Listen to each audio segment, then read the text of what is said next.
All right. So I'm Paul Savage, Clackamas County Commissioner, co-chair, and I'm joined this evening with Mayor Hodson, who's also the co-chair, who will be running the meeting tonight, if he's up to it. As always, Commissioner Savage, I am willing and able this evening. Good evening, everyone. How's everyone doing? Great. Thumbs up on a cold Thursday evening in February. Ed, I appreciate the honesty. More or less. I like it. Okay. Let me pull up the agenda here. So we'll do Trent, if you do the honors of throwing a flag up for us, we can do the Pledge of Allegiance. That'd be fantastic.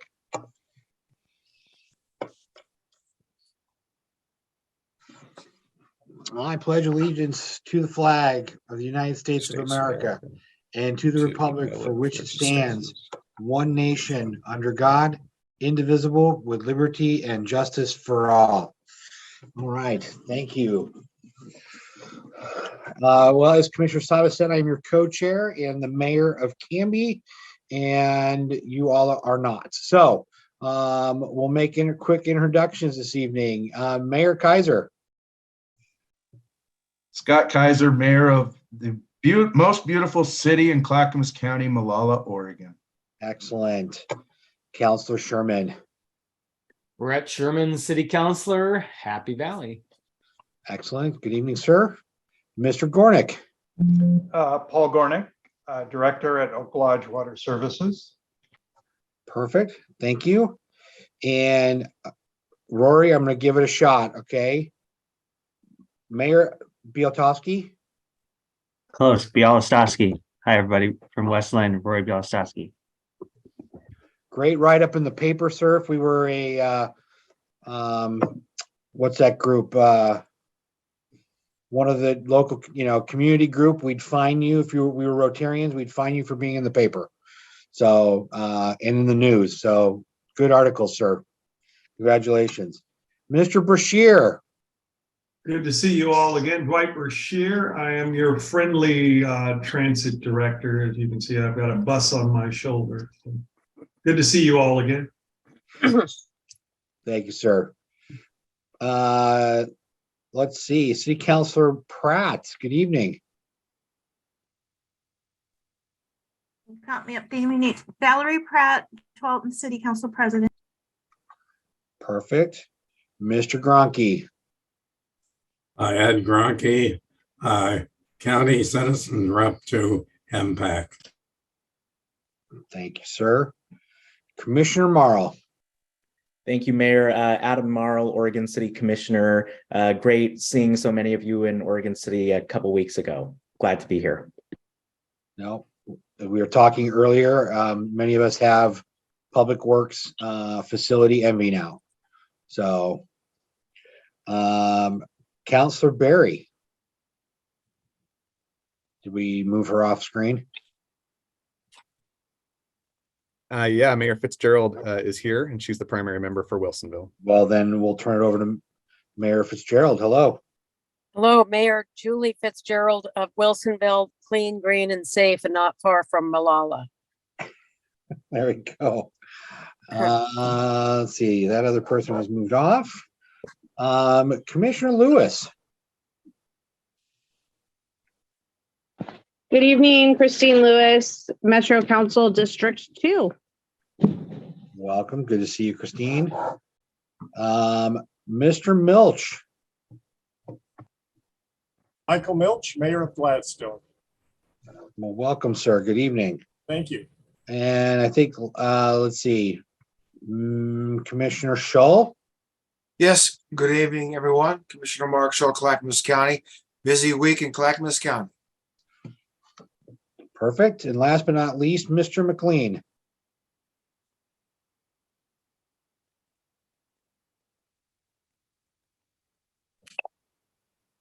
No, maybe not there.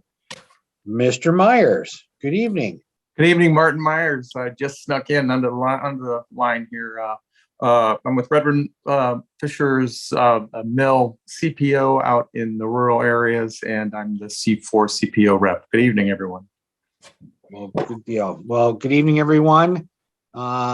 Sherry, I missed you there.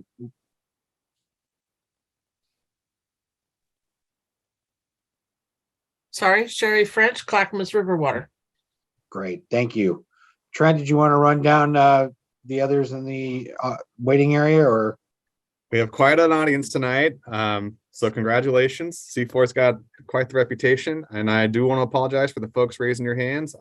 If your city or jurisdiction has not emailed me to let me know who you are, I don't know who you are.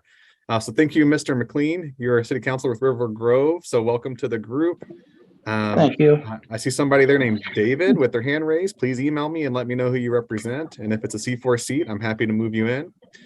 We have staff member from Congresswoman DeReamer's office. That's Alex Lopez.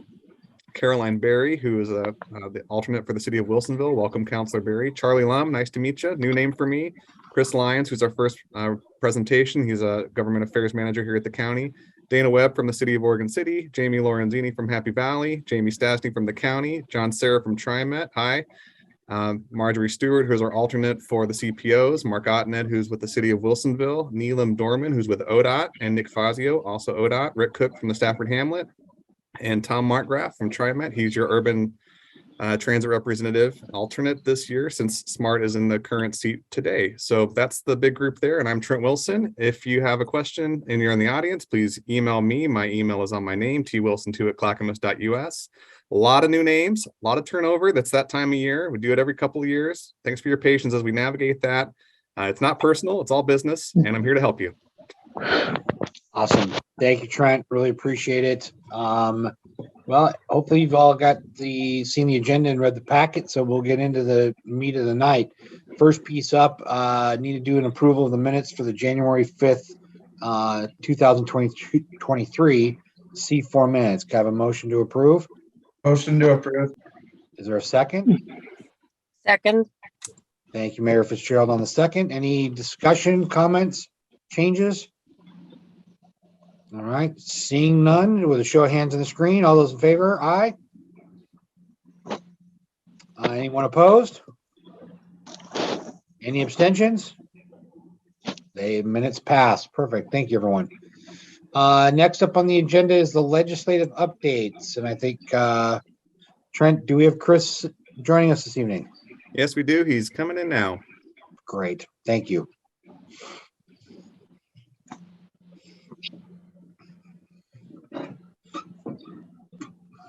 Hi, Chris, you're up. All right. Good evening, everyone.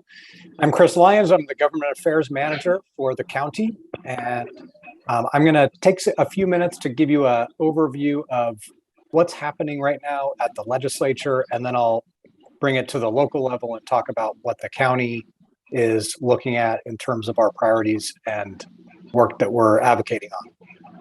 And then leave some space at the end for any questions you may have. So in case you missed it, the legislature started.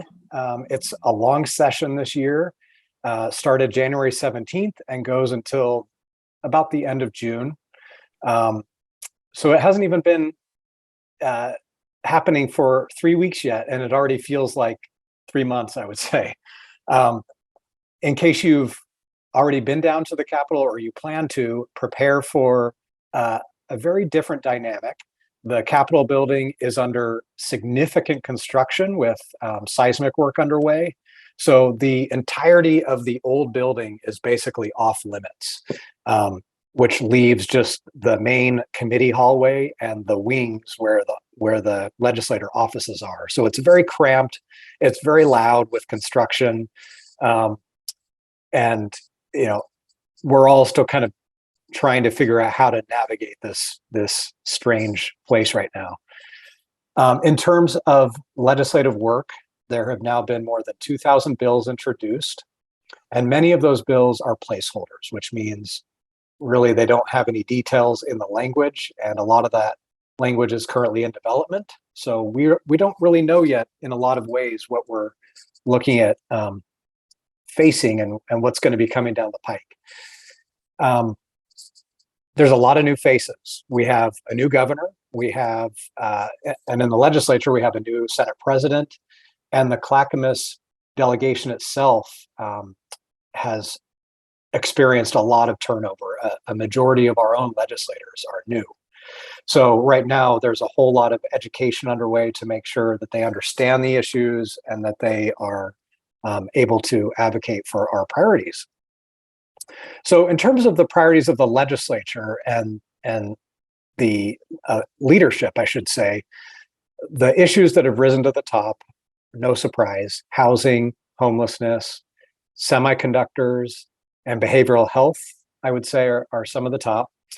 Just this week, the governor released for her budget, and again, no surprises. Many of the investments that are included in there match the top priorities that she had articulated when she was running for office: housing, behavioral health, education. And a few notable pieces I'll add: $1 billion to address housing and homelessness, $40 million to address the public defense system, and $200 million to incentivize semiconductor production in the state. So turning closer to home, 3 weeks ago, the Board of County Commissioners approved our state legislative agenda. So I'll just tick through a number of our priorities. First and foremost, our Clackamas County Courthouse Replacement Project. If you are not very familiar with it, it is seeking to replace the existing 85-year-old building on Main Street in Oregon City with a modern facility that meets our needs.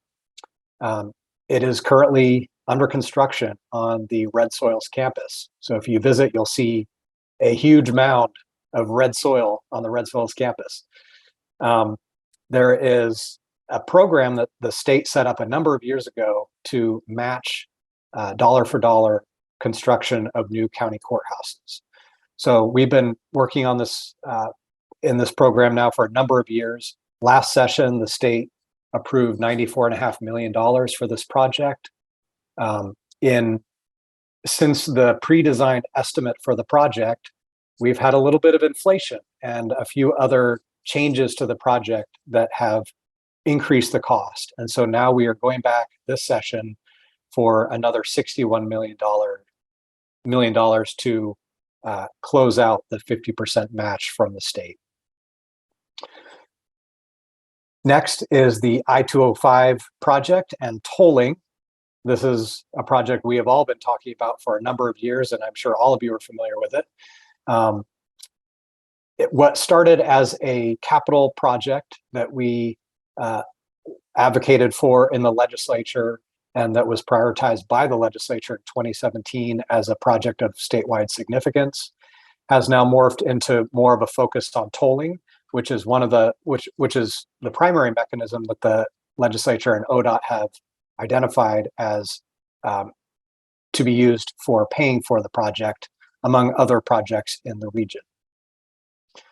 We are working with all of our regional partners in Salem and here locally on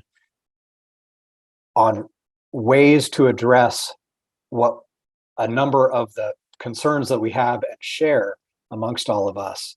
And I suspect we will see numerous bills in the legislature. We've already seen at least one or two introduced, and I know that there are more coming.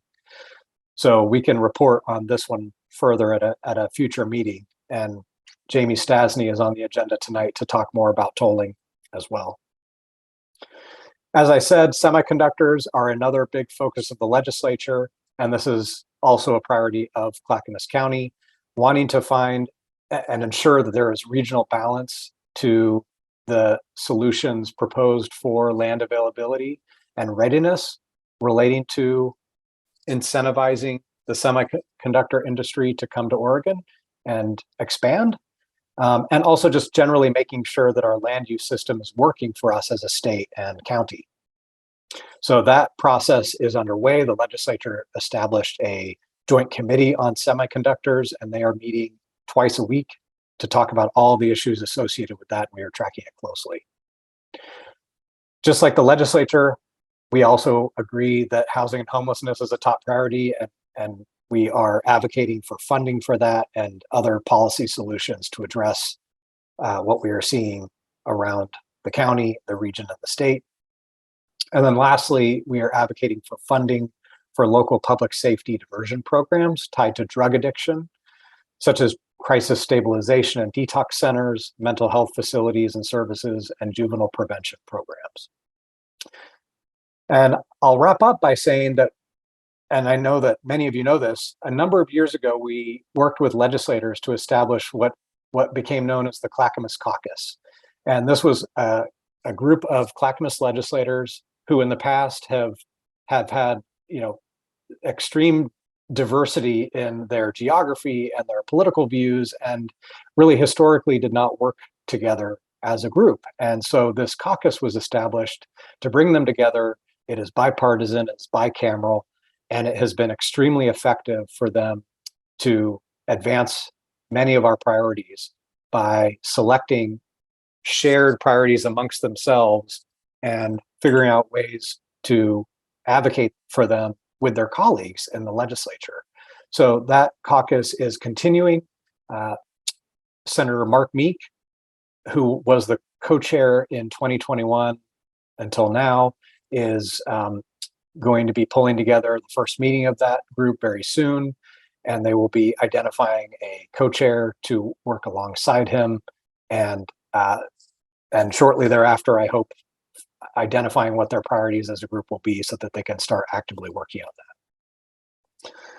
And speaking of priorities, I have to share that in the past, C4 has chosen to prioritize issues on occasion to work together on in a legislative capacity. And from my perspective, that has been very helpful as a way to speak with one voice and have a unified message on issues, so that when we are sharing those with legislators, they see the consensus locally and have an easier ability to advocate for those. So I offer that as something that you can consider doing at some point during the legislative session if there are priorities that you all share and want to work on together. So with that, I will close and happy to answer any questions. Great, Chris. Appreciate the presentation and the hard work you're doing down in Salem. It means a lot. So thank you. Commissioner Savas, you have a question? Yeah, just asking Chris or Trent or both, if C4 was to take a position on this tolling situation, whether if it's tonight, maybe during Jamie's presentation or now, I think, I don't know, but I'm just really wondering, as fast as things are moving and the sooner we get coordinated, if we are inclined to do that. I just want to throw that out as number one, a question on when on the agenda, and also to everyone in the room, are you interested in doing that? Whether it's be tonight or whether it be at the next meeting. But I think we should do that. I think it's the train's steaming down the tracks, and I'm very concerned that we may not have alignment in our state legislature on this issue. So thank you. Thank you, Commissioner Savas. Any other thoughts or comments? Especially, yes, Trent, go ahead. So, as your staffer, for C4, let me just offer a couple of perspectives. As many of the cities have new councils, even Clackamas County has a new council or commission. And so that commission's having a retreat here in like a week or so, where I think y'all will talk more about, what your priorities are, including around transportation funding, like tolling. I think that the tolling projects in Salem are going to take a while. I don't think that they're going to surface here this first month. And so maybe my recommendation here is, let's hear what Jamie has to share here in a little bit. Let's see how some of the stuff evolves in Salem, which I think is going to be a little slower. The EA, the environmental analysis for I-205, the I-205 toll project, will release here in a couple of weeks. More information will be available to you in March is really what I'm getting to. And I think you'll still have time to participate in those Salem opportunities. Chris, would you say that's a fair guess? Yes, I think that this issue will play itself out over the duration of the session. Okay, well, I think it would be advantageous to let, I know when I spoke to Mayor Milch last Thursday evening, I'm not sure that he was aware that the traffic study that ODOT has done, even though it was only a rush hour traffic study, showed increased impact in Gladstone for cut through traffic into diversion into his city. And I know that Commissioner Marl from Oregon City, and I know that Mayor Bliastowski from West Lynn is pretty attuned to that reality, as is Mayor Hodson, even as far as Canby, miles away. So, some refresher as to the impacts, but I think that while things might play themselves out, if we don't make get a strong enough message and a strong enough signal to the state legislators, it would behoove us not to take an action as soon as reasonably as possible. And I just want to emphasize reasonably as possible.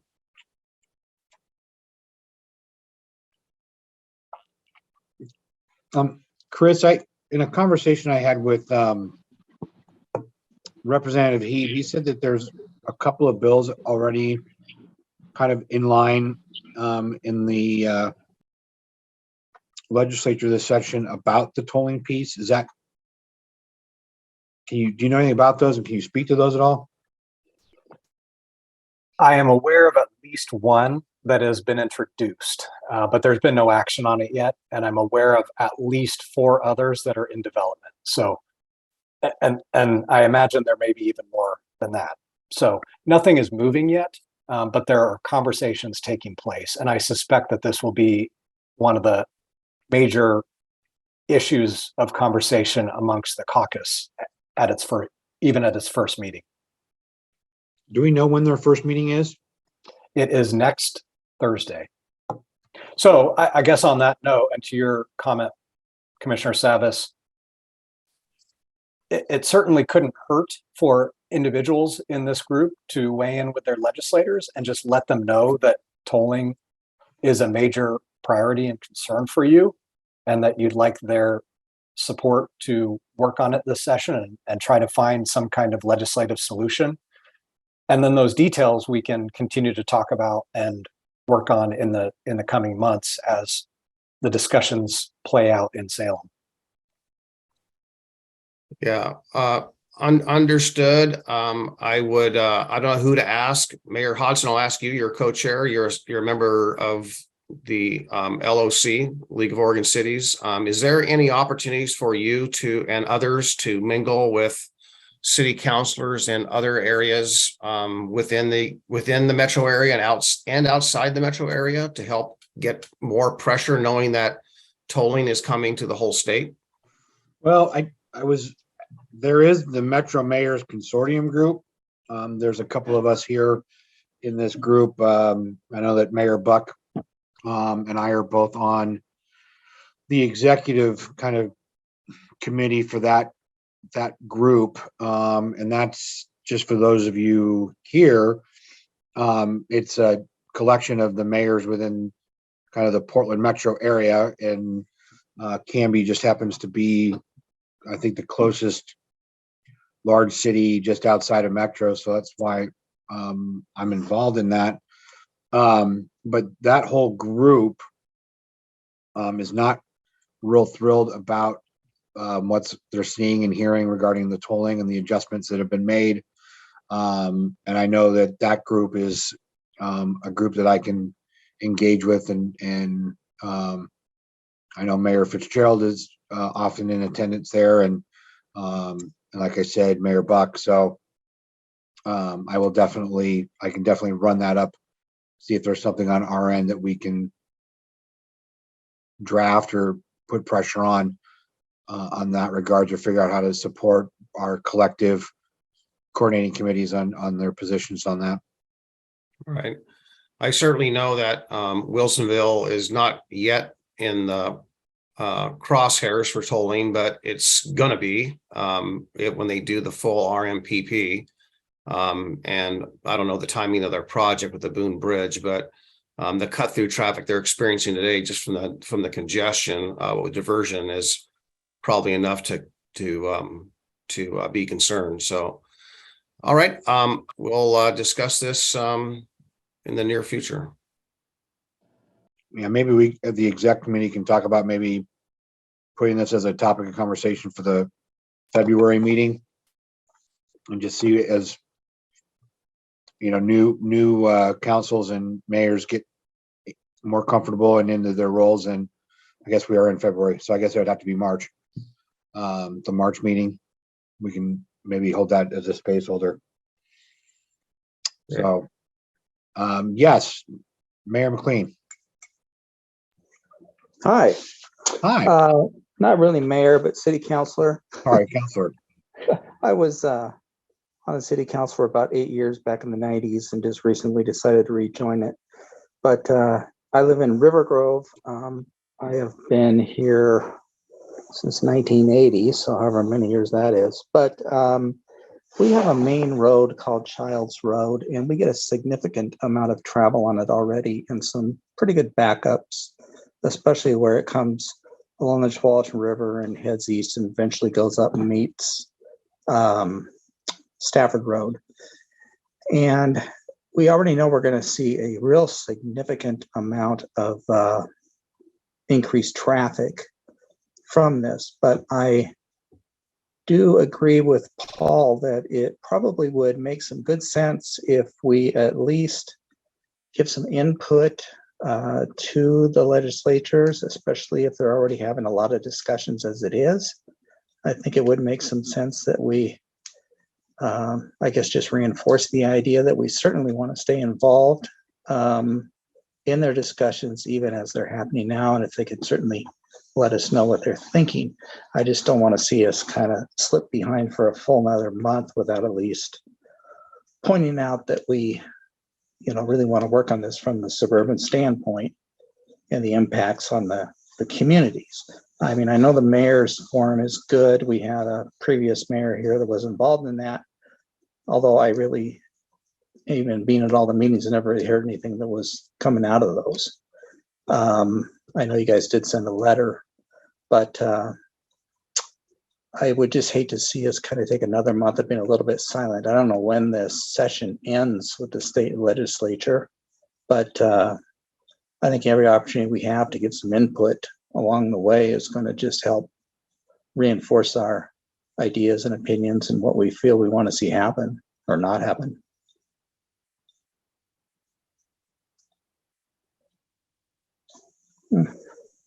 Thank you. Appreciate that.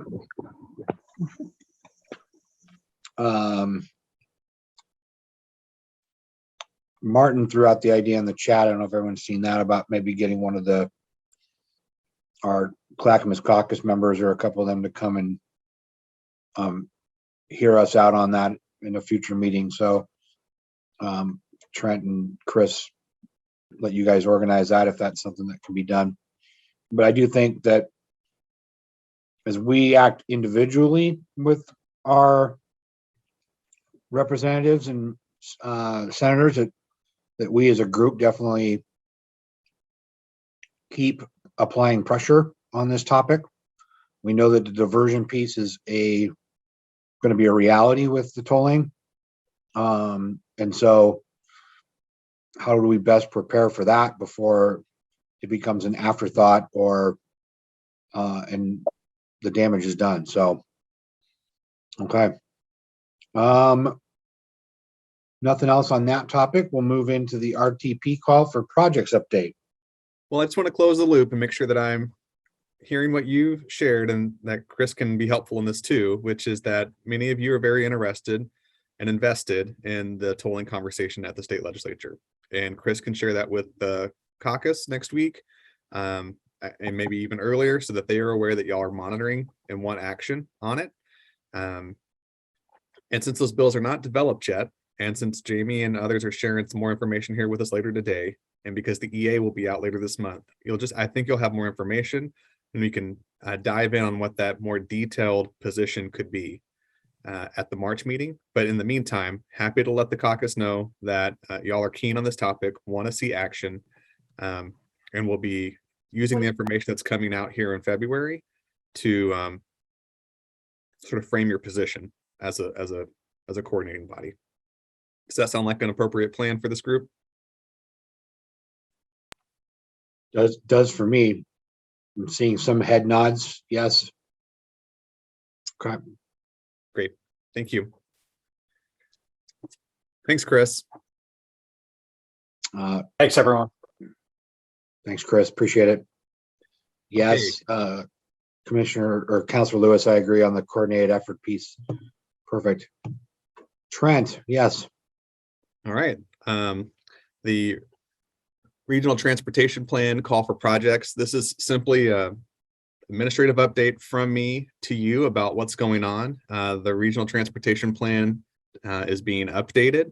If you're at the C4 Metro Subcommittee meeting for the last, I don't know, 6 to 8 months, it's one of the topics that shows up every meeting.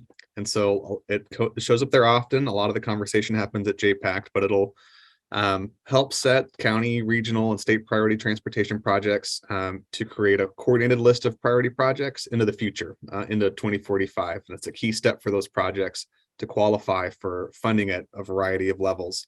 So the county is working with all the cities in the county to create a list that will need to be approved by the coordinating body. Staff from all the counties have been working together. They met this morning at your advisory committee, CTAC, the Clackamas Transportation Advisory Committee. They are preparing a list that will be presented ultimately to JPAC. And so you will see that at the C4 Metro Subcommittee meeting on February 15. You will see that county-wide list that includes the city's list as well. It has to sort of be as a group, and they'll explain that more later. So at the C4 Metro Subcommittee, you will vet that list and then make a recommendation to this body for a March decision. So for those of you who are new, C4 has a variety of subcommittees. Those are non-voting subcommittees. Ultimately, C4 makes those votes. So the C4 Metro Subcommittee will make a recommendation to you. You will see that full list of those county projects at your March 2 meeting, so the next meeting, to approve it or not, and that will go to JPAC. So that's something that's coming forward. In addition to the county projects list, the other agencies do it too. So ODOT will have a list of projects, TriMet will have a list of projects, and we'll do our best to make sure that you have those in advance. Preview to that is the ODOT project list. I've updated the packet for this meeting. If you looked at it last week or earlier in the week, it did not include it, but today it does. On page 13, you'll see it says presentation. It's a slide deck of the ODOT projects. So my goal here in doing this is just making sure that you have this information as early as possible and living in our no surprises 2023 world that I'm trying to create, making and helping you have that list there. So you'll see a variety of things in that presentation that's shared. Starts on page 13 in your packet. That's ODOT's list. And so if you have any questions, we can connect you with the ODOT team in the meantime. But otherwise, this is just a point of information for you. There's a memo in your packet about what the RTP call for projects is. There's that presentation from the ODOT projects. And if you're on the C4 Metro Subcommittee meeting, it will be the bulk of the meeting on February 15. Great. Thank you, Trent. Commissioner Sabas. Yeah, I think it's important to point out for the new folks that as Trent said, the RTP is primarily the call for projects within the metro boundaries. But there are projects that are within the metro boundaries that are important to the rural areas as well, right? To the commute shed for those people that are going to work every day. And also knowing there's very few buckets of money, transportation money for projects that are in the rural areas, and a lot more buckets for those in the metro area. Having projects that help is great. I mean, that help the metro area is great, certainly, but ultimately they could compete in like the STIP dollars, which are rural and urban. Some of these RTP projects compete with the rural projects in those shared buckets, as they do in the Region 1 Act, as far as conversation goes and as far as influence goes. So need to be mindful that just because it's in the metro area, the RTP projects, it does have a big impact in a few different ways at the table. Thank you. Thank you for that reminder, sir, because that is totally true. Mr. Myers.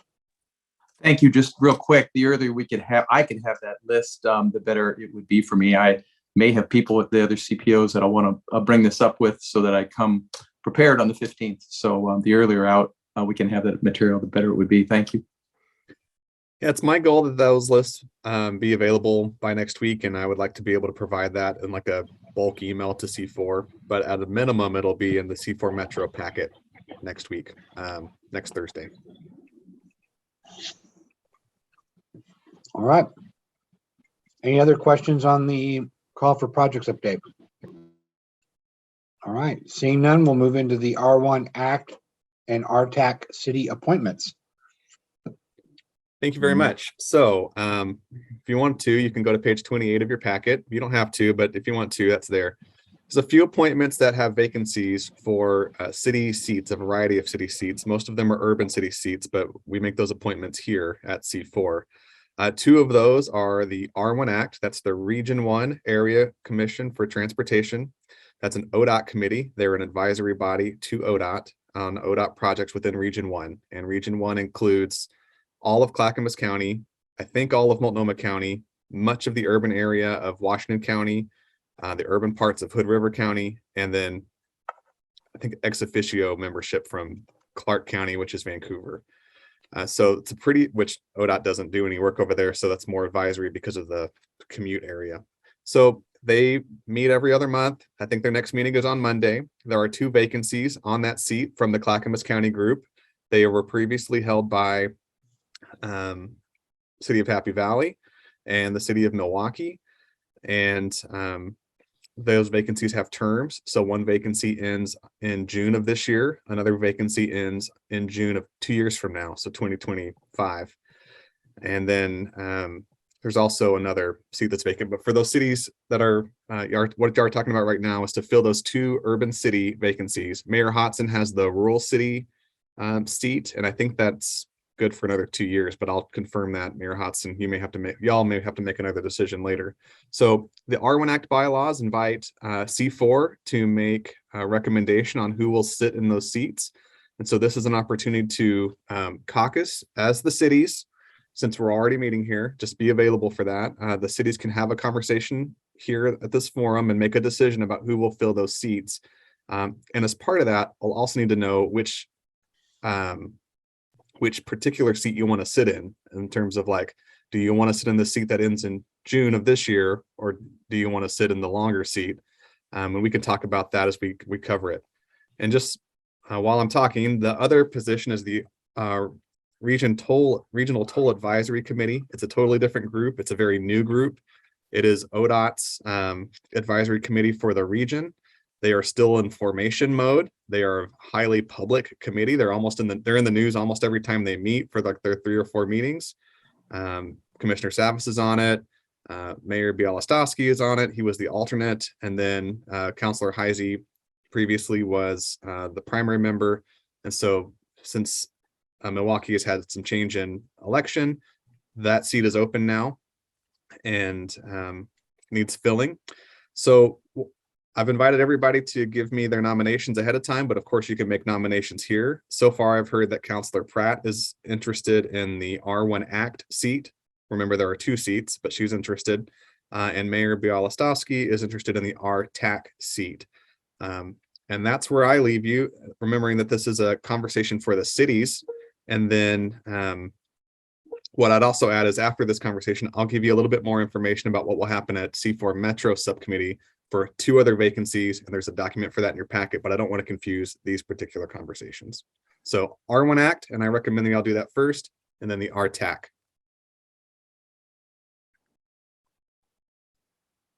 Mr. Myers, you have a question, or is that from before?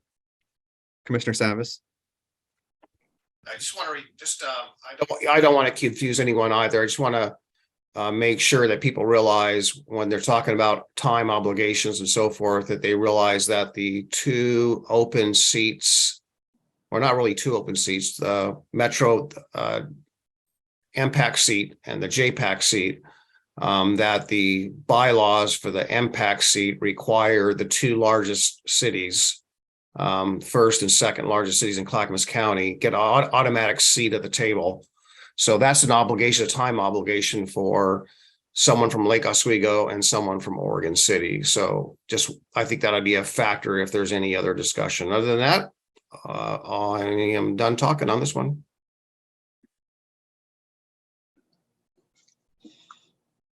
So I'm a county person. This is a city decision. I'm happy to help facilitate a conversation, or Mayor Hodson, if you'd like to do it as a city person, helping and maybe as the other R1 Act member for this R1 Act conversation. Sure. Mayor Fitzgerald. Oh, well, I was actually just going to ask for something like that. If we could have a discussion on, we have one person interested, maybe just talk about the procedure that would work here. Please. The procedure is, with this building, please turn its light back on. I talked to Chair Smith about it. I told her that you kept ending up in the dark during our meetings, so she told me that she was going to look into it. It's a LEEDs building. We're happy to be environmentally friendly here at Clackamas County on our goal to be carbon neutral by 2040. So stay tuned on that. Yeah, so what I recommend is fill out or let us know now who your nominees are. So Councilor Pratt for the R1 Act, and whom else would like to participate in that. And then if there's more than two, then we can get into a voting situation. Has there been any other conversation about amongst the cities or thoughts? Councilor Pratt, thank you for wanting to be involved in that. A lot of times the R1 Act can be a bit of a data dump, but no, there are issues that we do get into, and it is a large group. It's Commissioner Savas, it's about 32 of us that meet, and so it is important for the Clackamas County group to definitely be on the same page and when we go to that meeting, because unfortunately it's heavily tilted towards Portland and Multnomah County, and so there is definitely some networking and teamwork building between Clackamas and Washington County and Hood River County, for that matter, for trying to collaborate and get things working in those counties. So that's just my 2 cents on it. But no, it'd be great to have you as part of that, Councilor Pratt. Any interest from, have we heard anything from Mayor Buck at all being involved? Mayor Fitzgerald, you want Whoops. I am not, I do not have the time to do that. I'm overcommitted. What I would like, maybe I will just mention that, or just kind of tag off of what you just said, but thank you for asking. The coordination and the thought about how do we represent the varying interests among this group. We can't, I just do have some sensitivity to kind of just to make sure that we have a way to represent the diverse needs of our group going forward into the R1 Act. And I think we've tried to do that, but I think we can be even more deliberate about that. Nope. For sure on that, Mayor Fitzgerald, thank you for that. I'm not seeing a lot of city. I know we've got a couple, I mean, I'm not gonna twist arms. Commissioner Sherman or Councilor Sherman.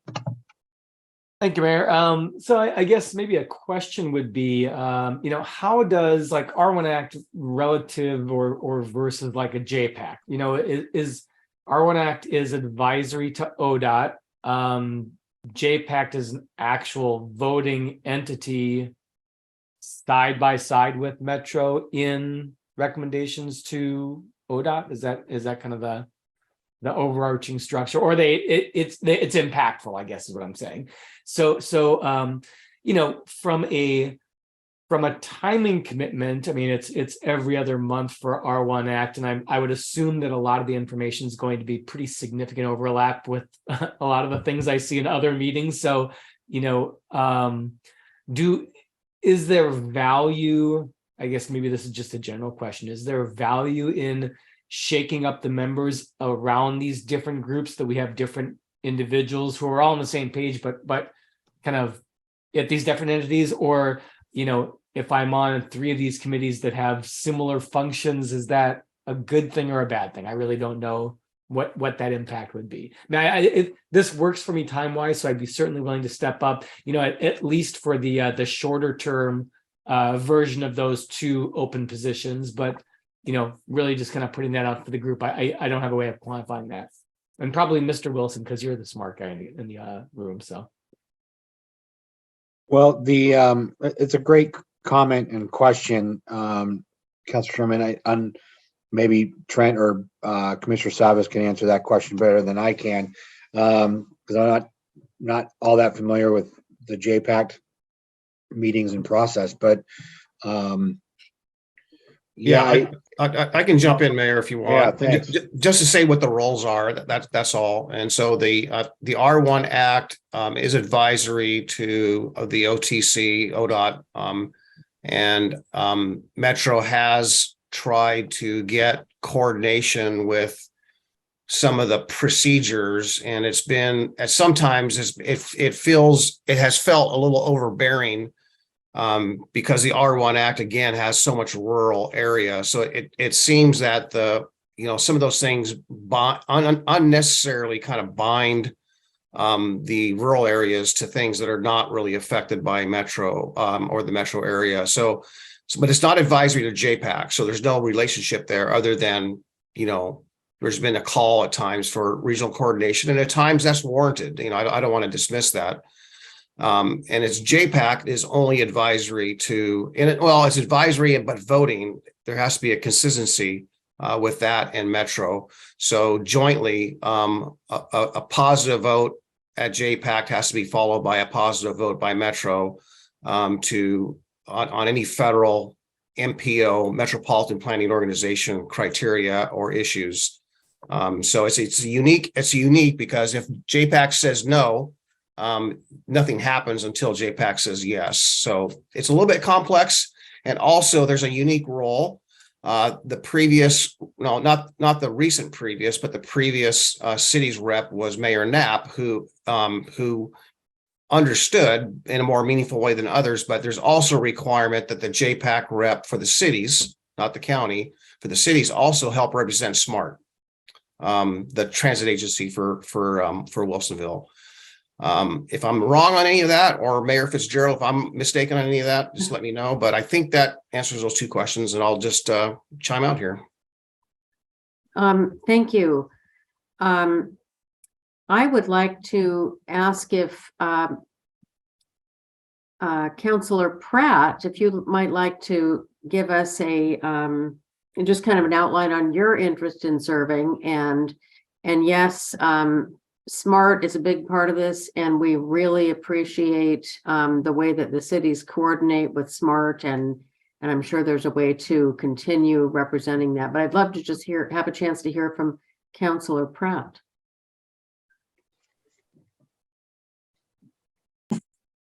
Yeah, go ahead.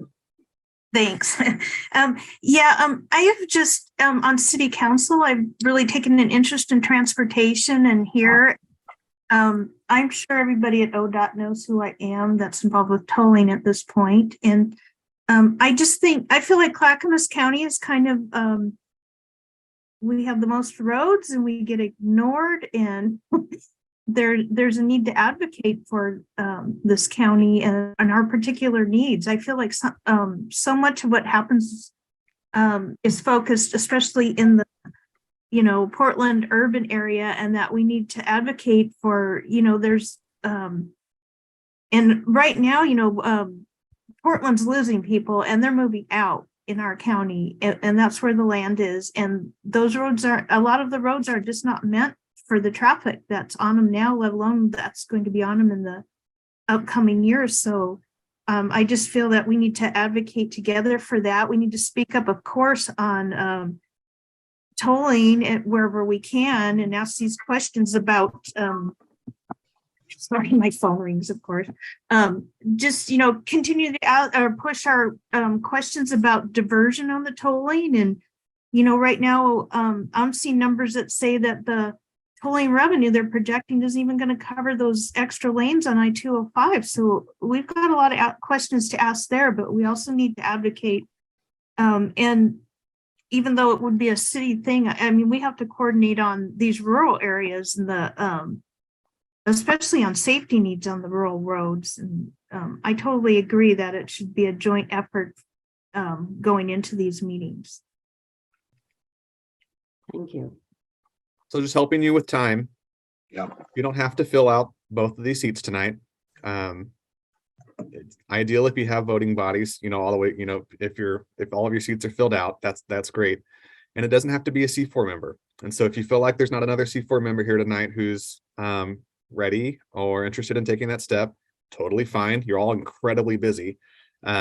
Go back to your councils and recruit somebody. That's also very acceptable. And so I would encourage you to get proactive and spread the wealth of all those meetings that you're going to, and let other people also go to all the meetings with you and invite some of that help. And so that's an opportunity that you have here. And if there's only one group person from C4, I would recommend that Councilor Pratt, y'all think about inviting Councilor Pratt to fill that longer term seat.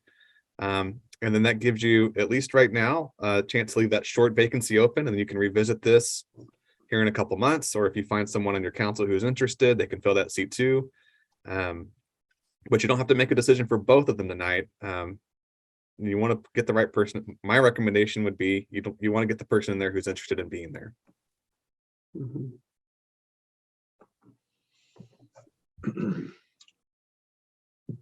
Cities group, any thoughts? So yes, Rory. Thank you, Mayor. I'm happy to support Councilor Pratt for the longer term position. And if Councilor Sherman wants to do the shorter term, he's well, I'd support that. Or if he'd prefer to delegate it to someone else, I'm sure I can find somebody from our city council who'd want to do it, or others can go back to their councils as well. Leave it up to Councilor Sherman if he really wants it. Well, I would also thank you for that. I would also say, with the R1 Act having a meeting on Monday, good opportunity to, check out that agenda, maybe, pop in and just kind of get a feel for what the meeting's about. Maybe watch, the previous meeting. We can definitely kick that out and give everyone a look, take it for a test drive, so to speak. So, Councilor Sherman.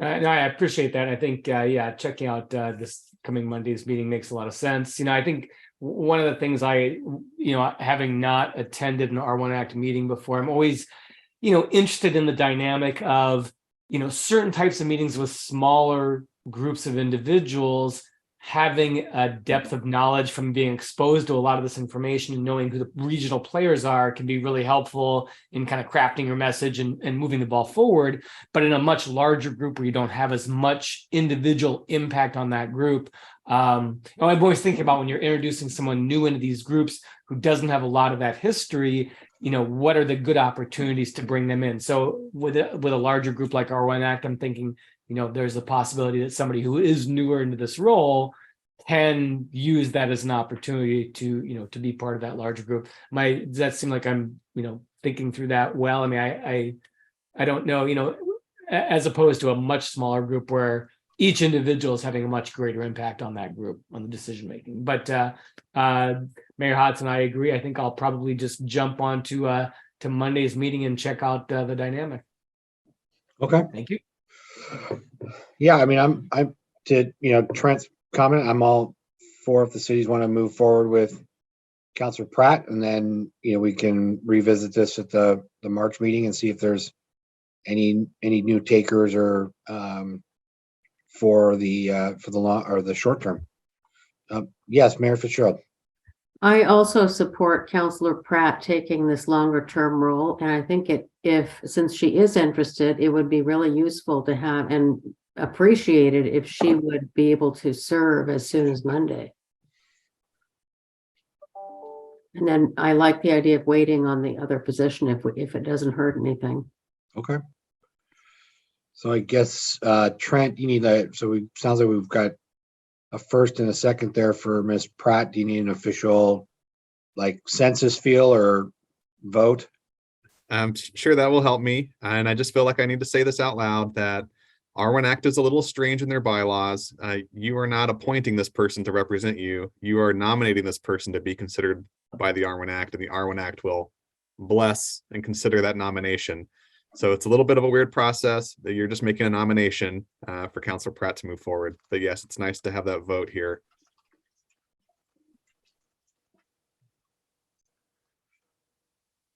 Okay, so we will. So cities, I'm sorry, Trent, you want the whole group or just the cities group? Just the cities, please. Okay. So cities group that are in favor of Councilor Pratt being put forward. All right. Anyone opposed to that from the cities group? Not seeing none. We will, looks like Councilor Pratt, we will push forward to the C or the R1 Act group and body for as our recommendation for filling that seat for us. So thank you for doing that. Thank you. So I'll get an email out tonight to the R1 Act staff to expect Councilor Pratt as the nominee and Councilor Sherman as a watcher for Monday. And then I'll probably have to put more of a formal letter that the co-chairs will sign from C4, so that's documented. So that concludes that one. And on to the RTAC group. Again, Mayor Bialostowski has let me know of his interest to serve in that capacity. And there is also an alternate seat, so a member and an alternate.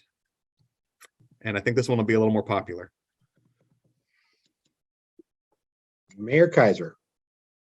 Is this the ODOT committee or is this another one? This is also an ODOT committee. It's specific to tolling. So it's the Regional Toll Advisory Committee. I honestly don't know if the bylaws say if you have to be in or out of the district. I think you just have to be affected by the toll program. And I think there's a good case that, the impacts to tolling is not set by any specific city boundary or county boundary. So I would say this is a city's seat. The cities of Clackamas County can have this conversation in whole. I'd like to nominate Mayor Hodson. He has been in this fight since the beginning. He continues the fight, whether he was on this committee or not in the original selection process. And I think he would be the best person as the alternate, because even as an alternate, I believe he'll still be there fighting for us. Appreciate that, Mayor Kaiser. To that piece, I appreciate that, Scott, very much. I know Rory's been in there slugging away at this as well, and if the group feels that he's be better as the member and me as the alternate, I'm a-okay with that as well. I'm definitely in this. I know we're a little bit further away from 205, but very much in this battle going forward. So whatever the group decides. Mayor Fitzgerald. Thank you, Chair. I am in favor of, I would like to suggest that Mayor Beals, I'm going to try it, Bialostowski, if he is willing, or he did say he's willing to serve as the main representative there, I support that. I also support the idea of Mayor Hodson as alternate.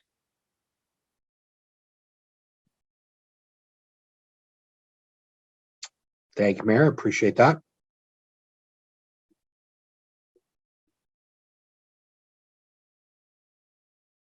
Any takers for a second on that? 7:48 p.m. Thank you for the time check. I appreciate it. I guess Siri wanted to tell us that.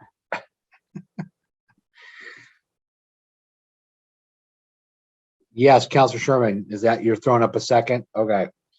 So we do have a first for Rory to be the member and myself to be the alternate, and a second there by Councilor Sherman. Any other discussion? Yes, Rory, go ahead. Thank you, Mayor. I just wanted to thank all of you for your support. And I'm looking forward to continuing to fight on this committee, and it's a really good forum to ask questions of ODOT. We haven't been able to really get a lot of results from the committee yet, but it's been a great place to kind of come up with your best questions and ask them things like on diversion. So, how are they going to mitigate diversion? How are they going to fund that?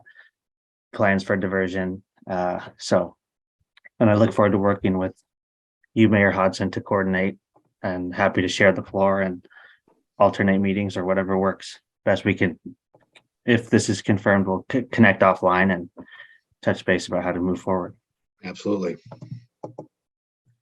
Okay, there's a first and a second. I guess all those in favor of the presented motion, put your hands up in your screens. Well, 1, 2, 3, 4. Looks like I've got 6. Those opposed? Okay. Any abstentions?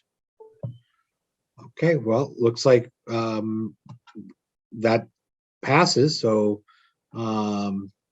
Rory and I will be he'll be the member, I'll be the alternate, and we'll give ODOT, we'll work pleasantly with ODOT in a constructive and friendly fashion, right, Rory? I need one of those extra like triple XL t-shirts of no tolling with the, if you've got any. Do you have any of those left? I've got a shirt maker. I'll go talk to him. Is that not playing nice? Sorry. No. Yeah, the tolling piece is a big deal, and this will, I'm glad that we'll be able to team up and have a strong voice for Clackamas County on this front. So thank you, everyone. Appreciate that. Trent, anything else on for regional appointments at all? So I just want to reiterate, thank you for that. I know it's those little city huddles are always helpful, and it's good to fill out those seats. As we've talked about many times at C4, again, for those new folks here, this is a great opportunity to fill those vacancies and make sure that the Clackamas as a family voice, not just the county, right, but everybody are at these big regional tables. And so the other jurisdictions, those seats are filled to the max. And so it's really good to make sure that we have those votes at those tables.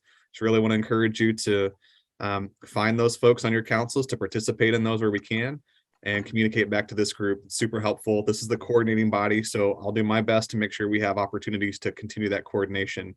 And then I'll finalize that by saying, as we were mentioning earlier, also in your packet, I think it's page 28 or 29 at this point, are the two, like a memo about the 2 other seats that will be considered at C4 Metro Subcommittee. That is for the city's JPAC seat and for the other cities' impact seat. So those will, for impact, that'll be the cities that are not Lake Oswego and Oregon City. So we'll talk about those on February 15. It's ideal if those people who are selected attend the C4 Metro Subcommittee meetings, because that's basically serves as a pre-impact and pre-JPAC meeting.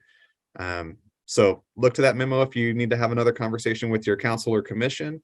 It's there as a resource. Give me a call if you have any questions. Do my best to help. With that, I have nothing else here on this particular topic, and it's my recommendation to this next item, the tolling update. I recommend that you just hold it till the very end, because it could be a long conversation, perhaps. And so I think these other topics could go kind of quick. And then if the meeting were to happen to go long, it would be on, a topic that I think people are passionate about and maybe need to, we wouldn't miss other items on the agenda, is my point. I will take that suggestion. Thank you, Trent.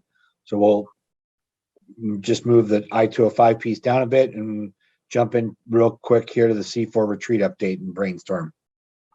Yes, C4 retreat update. I have been reaching out. My team has been reaching out. I'm really grateful to have someone who was doing this for me to our, popular destination for the historic C4 retreat at the resort at the mountain. I think it's called Mount Hood Resort now, over in Welch's, which is where we used to do this. I can't wait to have an in-person retreat with this group. It's been too long, so looking forward to it. We also reached out to Timberline, because why not? Both of them have availability to host a retreat on the first Friday and Saturday. That's how we've always done it. We can do it different if you want, but it's coming up quick. The first Friday and Saturday of June. So that would be the 2nd and the 3rd. And then the resort at the mountain has also the 9th and the 10th available. And so my recommendation, especially if y'all want to do something on tolling and knowing that the legislature is going to go until June 25 and this topic will be there right until the very end, that the sooner the better, that June 2-3 timeline is probably the ideal timeline, if you agree.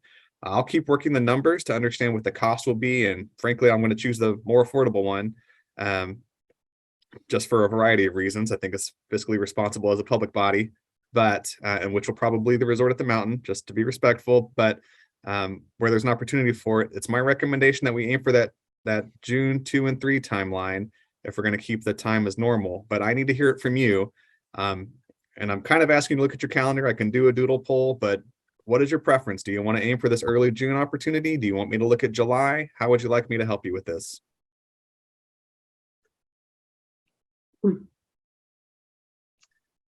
Councilor Pratt, throw out there. Just want to let you know, I'm out of town on June 2nd and 3rd. So, 3rd and 4th. Okay. Mayor Fitzgerald. It seems like July often is really hard to get much consensus, so I'm leaning toward June. Okay. I also would say June would be the best month to do it in and stay consistent there. I'm sorry, Trent, the 2nd and 3rd that week, the first weekend is Timberline. The second weekend is Mount Hood. Mount Hood is available for both of those weekends. Timberline is available for just the first one. Okay. So that first weekend, we have an option for both of them, depending on the price. Yes, Councilor McLean. The first one I think is the best choice, given the fact, like you mentioned, we need a little bit of heads up time with the legislature to provide information. But personally, for me, the 2nd and 3rd would be best. It's just fine. I could do either one, but I just think the 2nd or 3rd is a better choice for us to approach with. Okay, thank you, sir. Councilor Sherman. June 2 and 3 work for me as well. Does the second weekend work for you?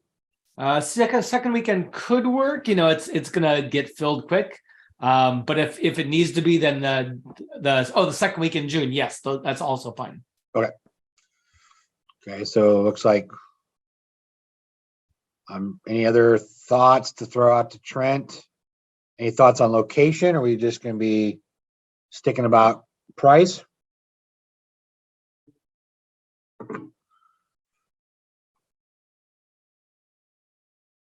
I'm looking to you. You tell me. I work for you in this capacity. Councilor Sherman, you have another thought? Can I get a round of golf in while we're at Resort of the Mountain? Yeah, I'm happy to. I see Sherry shaking her head. Oh man. Okay, fine. We did that in the past. It was just me and Mayor Axelrod at the time, but it was a good round. One of my best rounds. Yeah, I think now that I check my calendar, I can't make the second week in June, so it's just the first week for me. Apologies. So great opportunity with the C4 retreat is that yes, it's for C4, but your entire council is invited to these meetings, and so where there's those opportunities that create conflict with your schedule, we really, and the C4 has historically been very intentional about the coordination part of its name for the retreat in particular, to invite that coordination, to invite people, your entire council. We've had entire council show up. The entire board historically has showed up. I can't commit anybody to it, but I mean, it's a pretty robust visit. So don't feel like it just has to be you. And if you can't make it, use your team. I love this concept of using your team. Take advantage of it where we can and help me help you. But I'm hearing consensus around that first weekend. Yeah, I think, that's what I'm hearing as well. I'd say price it out. I know we've done the one there in Welch's, and they've always done a great job by us and whatnot, and wouldn't mind, keeping that there. But Timberline's pretty fantastic, especially that time of the year. It'd be pretty nice too. So we have to loop it into an extended weekend and make a vacation out of it. So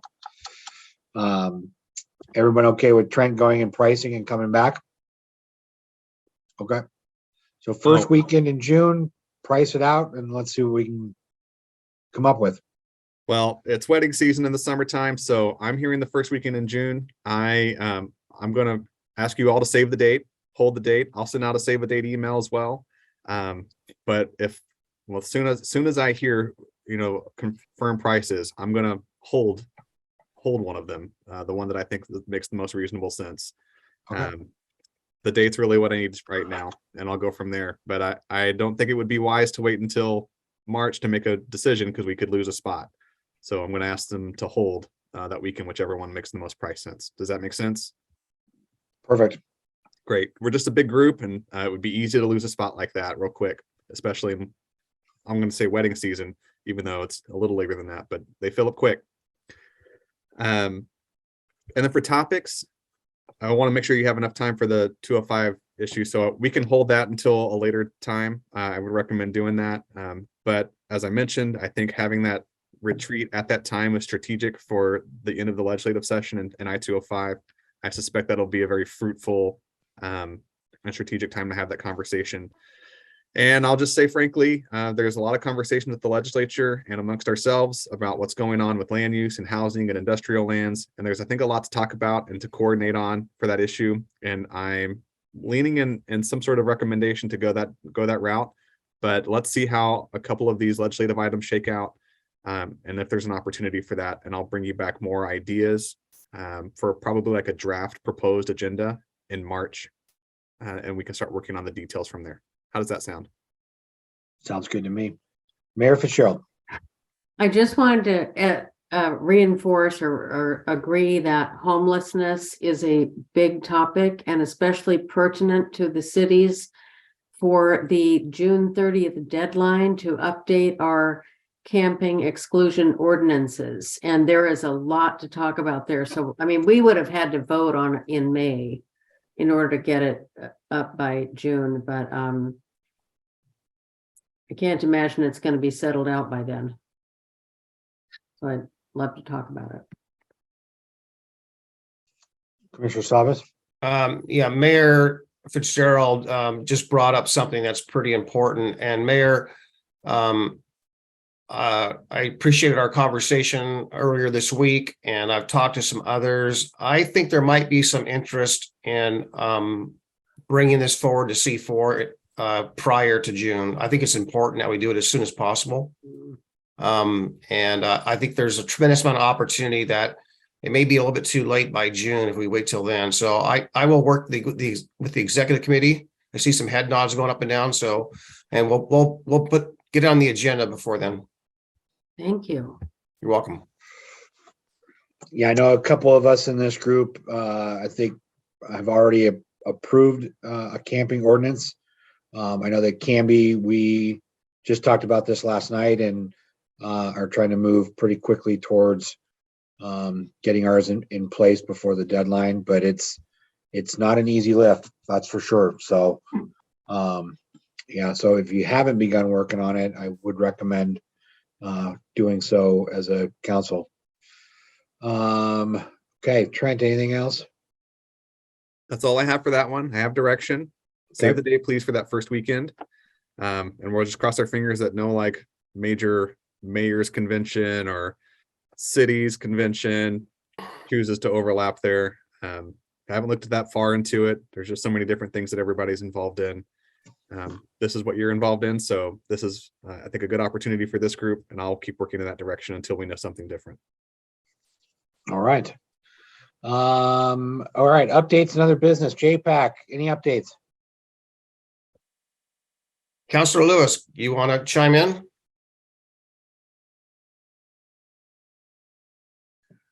Going once. Oh, she is.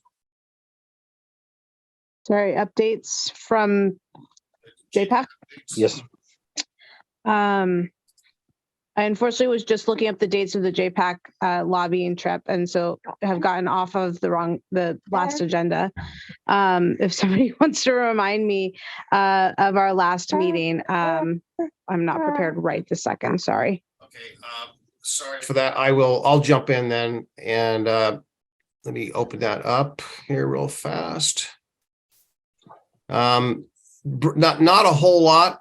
We had presentations. There was a little bit of discussion about moving the unified planning work program forward with a few edits, some changes, adjustments, nothing big there. Overview of the work plan.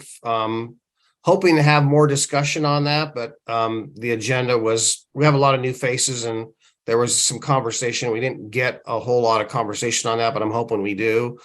And a presentation on high capacity transit for the region and what opportunities that has. And that, I guess, will be part of a proposal for the RTP projects as well, perhaps. I think that covers it. Oh, there was also a presentation on a carbon reduction program proposal. So that's another informational thing that was made as well. And that concludes my JPAC report. All right, great. MPAC. I can give you some information on that if you'd like. Yes, sir. Metro Policy Advisory Committee met on 25 January. There are two informational topics. The first one was the high capacity transit strategy update readiness tiers presented by Ali Holmquist from Metro. And that briefing is based on current ridership, not on future growth. The map showed, there's lots of slides and lots of information in the briefing, but one map showed the three tiers within the TriMet service area. Metro intends to conduct a winter public engagement on these priority tiers. As of today, the slides are not on the MPAC website, but if you need them in the next couple of days before they get posted, you can contact Ali Holmquist from Metro to get those slides. Interestingly enough, on the map that shows the three tiers of priority, high, medium, and low, as I recall, the only project in Clackamas County is the 82nd Avenue high capacity project. We started looking at that with a tour of 82nd Avenue with the steering committee last Friday, which is very interesting. One thing that might help us out here, as that study basically is not about Clackamas County. I understand that Metro has funding to do a suburban transit study that will be started right after the RTP is done. And that should give us an opportunity to get in there and support the needs for some transit in Clackamas County, especially those areas just outside of the map, the HTC map, where we do have a need for more transit, especially east-west transit like we do in Oregon City. The next briefing also was from Metro, given by Marta McGuire. That was on the Garbage and Recycling System Facilities Plan Phase 2 gap analysis. And that was a look at future planning for garbage recycling and the need for providing for a growing population, and also identifying areas of inadequate facilities. Again, those slides are not posted on the MPAC webpage as of today, but if you need them in the next couple of days, you can contact Marta McGuire from Metro. And then that was the basic meeting from MPAC from the 25th of January. Great, thank you, sir. Climate Action Plan Task Force update. Yeah, we met last week and we were given a draft of the climate action plan, and I put the link in the chat if anybody wants to look at it. The group, our general consensus was that it was much too technical for a public facing document, like the people in the group understood it, but it needed to be really up, have definitions of the terms, and there were some, present value calculations and stuff, and it just wasn't very descriptive enough for the average person to understand it. So we thought it needed to be updated for that. And the other thing was we really felt there needed to be like a Clackamas County specific narrative about, our area and the effects. And for example, it's the consultants are from Canada, so they have the temperature in Celsius. So there are some other things like that, but it didn't really speak to Clackamas County specifically, and our both rural and urban kind of things. So those were the things that the group suggested as improvements, and that I've put it in the chat. And if you want a really good comparison of a great climate action plan, in my opinion, go to the city of Milwaukee. Thanks. All right, thank you very much. Other business in our packet is a letter from TriMet, and it looks like in response to a letter from Smart / City of Wilsonville. Mayor Fitzgerald and Mr. Brashear, did you want to? Well, I just want to give a preamble that this was, you mentioned it, there was some communication going between the two agencies, and C4 was copied on this communication. So it was incumbent upon me to make sure it was included in the packet as it was copied to the body here. If Dwight or Mayor Fitzgerald, if you'd like to make a comment, that's fine. Not required, but this is FYI only. That's why it's in the packet. No expectation to share. Up to you. Thank you. We wanted to reiterate points that are especially important to Wilsonville, and I would like to ask Mr. Brashear if he'd like to add anything there. Thank you, Madam Mayor.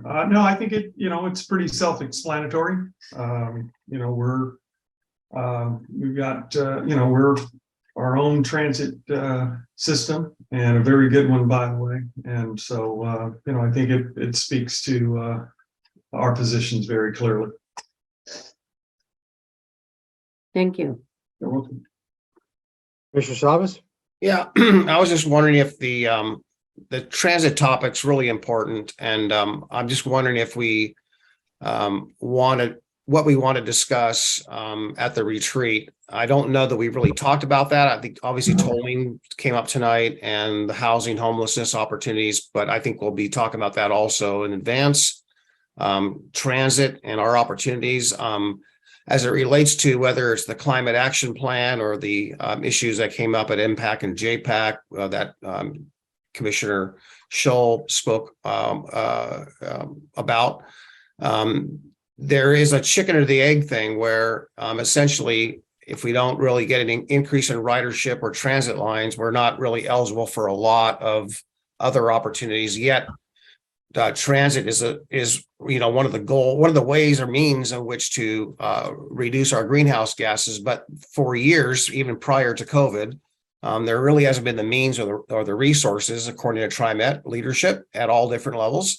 And I don't disagree that what they're telling us then or now is not true. I'm sure it's true. There's not enough resources, but I know it's important to all of us as our communities are growing, and especially with tolling coming, transit's been a catch-all. So I don't want to take up a lot of time other than say, maybe we can also think about, as far as other business here, throwing ideas out there for the retreat and maybe ranking them 1, 2, or 3. Just throwing that out there for fodder. Yes. If I could just add to that, the primary gist of our letter was to accentuate the need for really substantial, meaningful collaboration between transit providers and with TriMet. And just the way the ball bounced over the last 30 years and things that fell into place, hard work. Wilsonville has SMART, and I appreciate the work that other small transit providers have done too and worked together. But I think what Commissioner Savas just said there is the elephant in the room is it's really difficult to get any traction with ridership in our rural areas if we don't do something different. So that perhaps is one of the ways to start that conversation at the retreat, because it's not going to build itself up by accident. Nope, agreed. Okay. Those things are noted for sure for the potential retreat topics. Thank you, Trent, for including that. If there's no other new business, we're gonna get Jamie rolling here and update us on tolling. Good evening, Jamie. Good evening. Good to see all your smiling faces. Hi. Hello, C4 members. A lot of new faces. I'm Jamie Stasny. I work at Clackamas County in Development and Transportation. And I'm going to try and be really interesting and dynamic for you because it is 8:15 and I'm sure you are all exhausted as we all are. There's a lot going on. So I'm going to try and be brief too. But I'm also hoping I can share with you a little bit of background and context about what's going on with tolling. Why is this happening? And what are the next milestones that are coming up? So that can help set you up for the next parts of your discussion and figure out what you guys want to do at this table to move forward. I want to give a disclaimer up front. As I said, I'm a Clackamas County employee. Tolling is an ODOT project. I am not an ODOT employee. I am not proposing tolling. I'm just sharing with you what I've learned over the last 2 years already of engagement on tolling as a Clackamas County staff person. So now that the disclaimer's out of the way, I'm going to share screen and get started. Please hold your questions until the end. I'll be happy to stick around and answer them, but I want to try and get through this, and I'm going to try and do it quickly without talking too fast. So here we go. Okay, so first of all, I wanted to share with you, oops, I think I got a little funky screen share going on here. Can you all see my screen okay? Looks great, Jamie. Okay, thank you. So first, I just wanted to share with you our transportation funding overview. You all probably know this, but I think it's important for context to share that our transportation system is a product of a variety of stakeholders that play different roles in guiding funding policy. All of the players are listed here, and they include federal, state, regional, and local. This just gives a high-level overview of what each of those groups does, including the local Clackamas County and city partners, that's you all at the bottom, who end up implementing all of those policies, federal, state, and regional, creating your own local policy and spending federal and state dollars. So just quick grounding in where all this comes from and how it fits together. Maybe I can change my slide. There we go. So there's some challenges right now with funding. So I want to talk a little bit about the history of funding for the transportation system, especially the highway system. So there are three big issues facing highway funding today. And I got this information from ODOT. I'm just sharing what they've shared in other presentations, but three big issues. So unlike many taxes, like income taxes and sales taxes, prices, inflation is eroding most transportation funding sources. The three main funding sources are the gas tax, DMV fees, and weight mile taxes on heavy trucks. All of these are flat rates that don't grow as prices go up. So they're dependent on the legislature increasing them to raise more money. The second issue is that fuel efficiency growth is rendering the fuels tax unsustainable over the long term. This is happening because electric vehicles are coming online and they don't use any gas, and any fuel gas cars are becoming more efficient. So they're using less gas. This is critical because the fuels tax is the largest source of state and federal transportation funding. The third issue is that federal funding has been flat since 1993. ODOT can no longer rely on the feds as a major partner in preserving and improving the transportation system. So this slide, I'm going to be quick with it. It just basically shows that since 2009, federal highway funding to Oregon has been flat. The amount that ODOT received in 2021 is almost exactly the same as what they got in 2009. With the passage of the bipartisan infrastructure law, or bill, there was a lot of money generated coming through. Unfortunately, those monies have been eroded by inflation. In 2022, Oregon's FHWA, Federal Highway Administration funding, was down 10% from 2010 when adjusting for inflation. This is going to affect capital projects as well as operations and maintenance of the existing system. This shows about the same thing for the state highway fund. So same effects are happening here. All of this to say we need more revenue sources to pay for improvements to and operations and maintenance of our state system.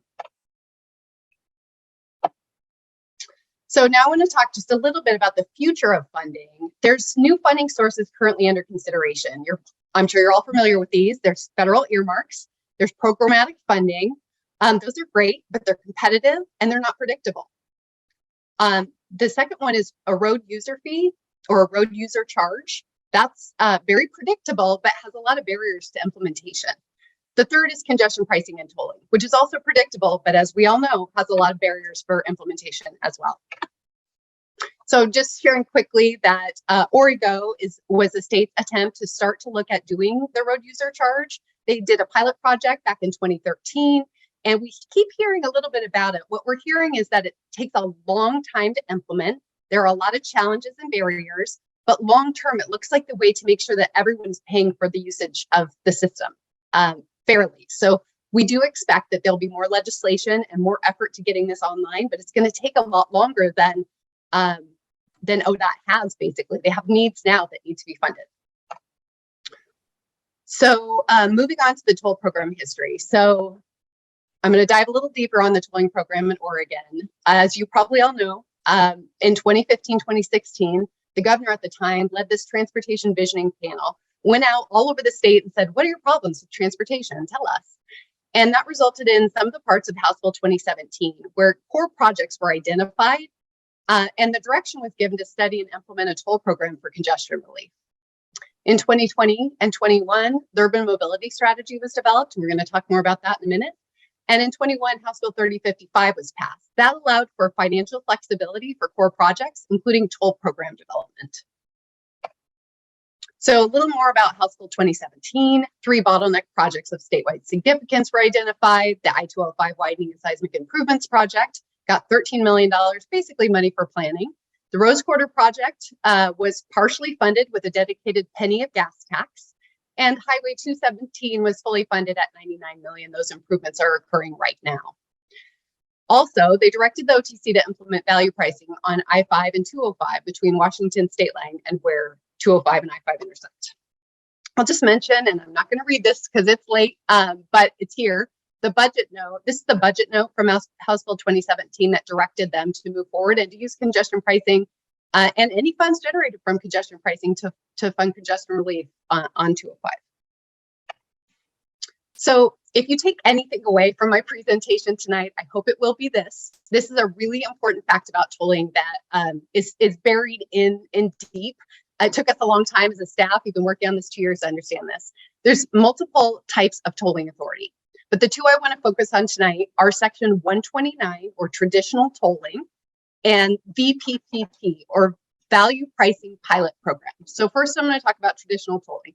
Section 129 is traditional tolling. Usually this terminates when a capital project is finished. You've seen them use it. This is used all over the United States. And only improved segments are eligible to be tolled under this authority.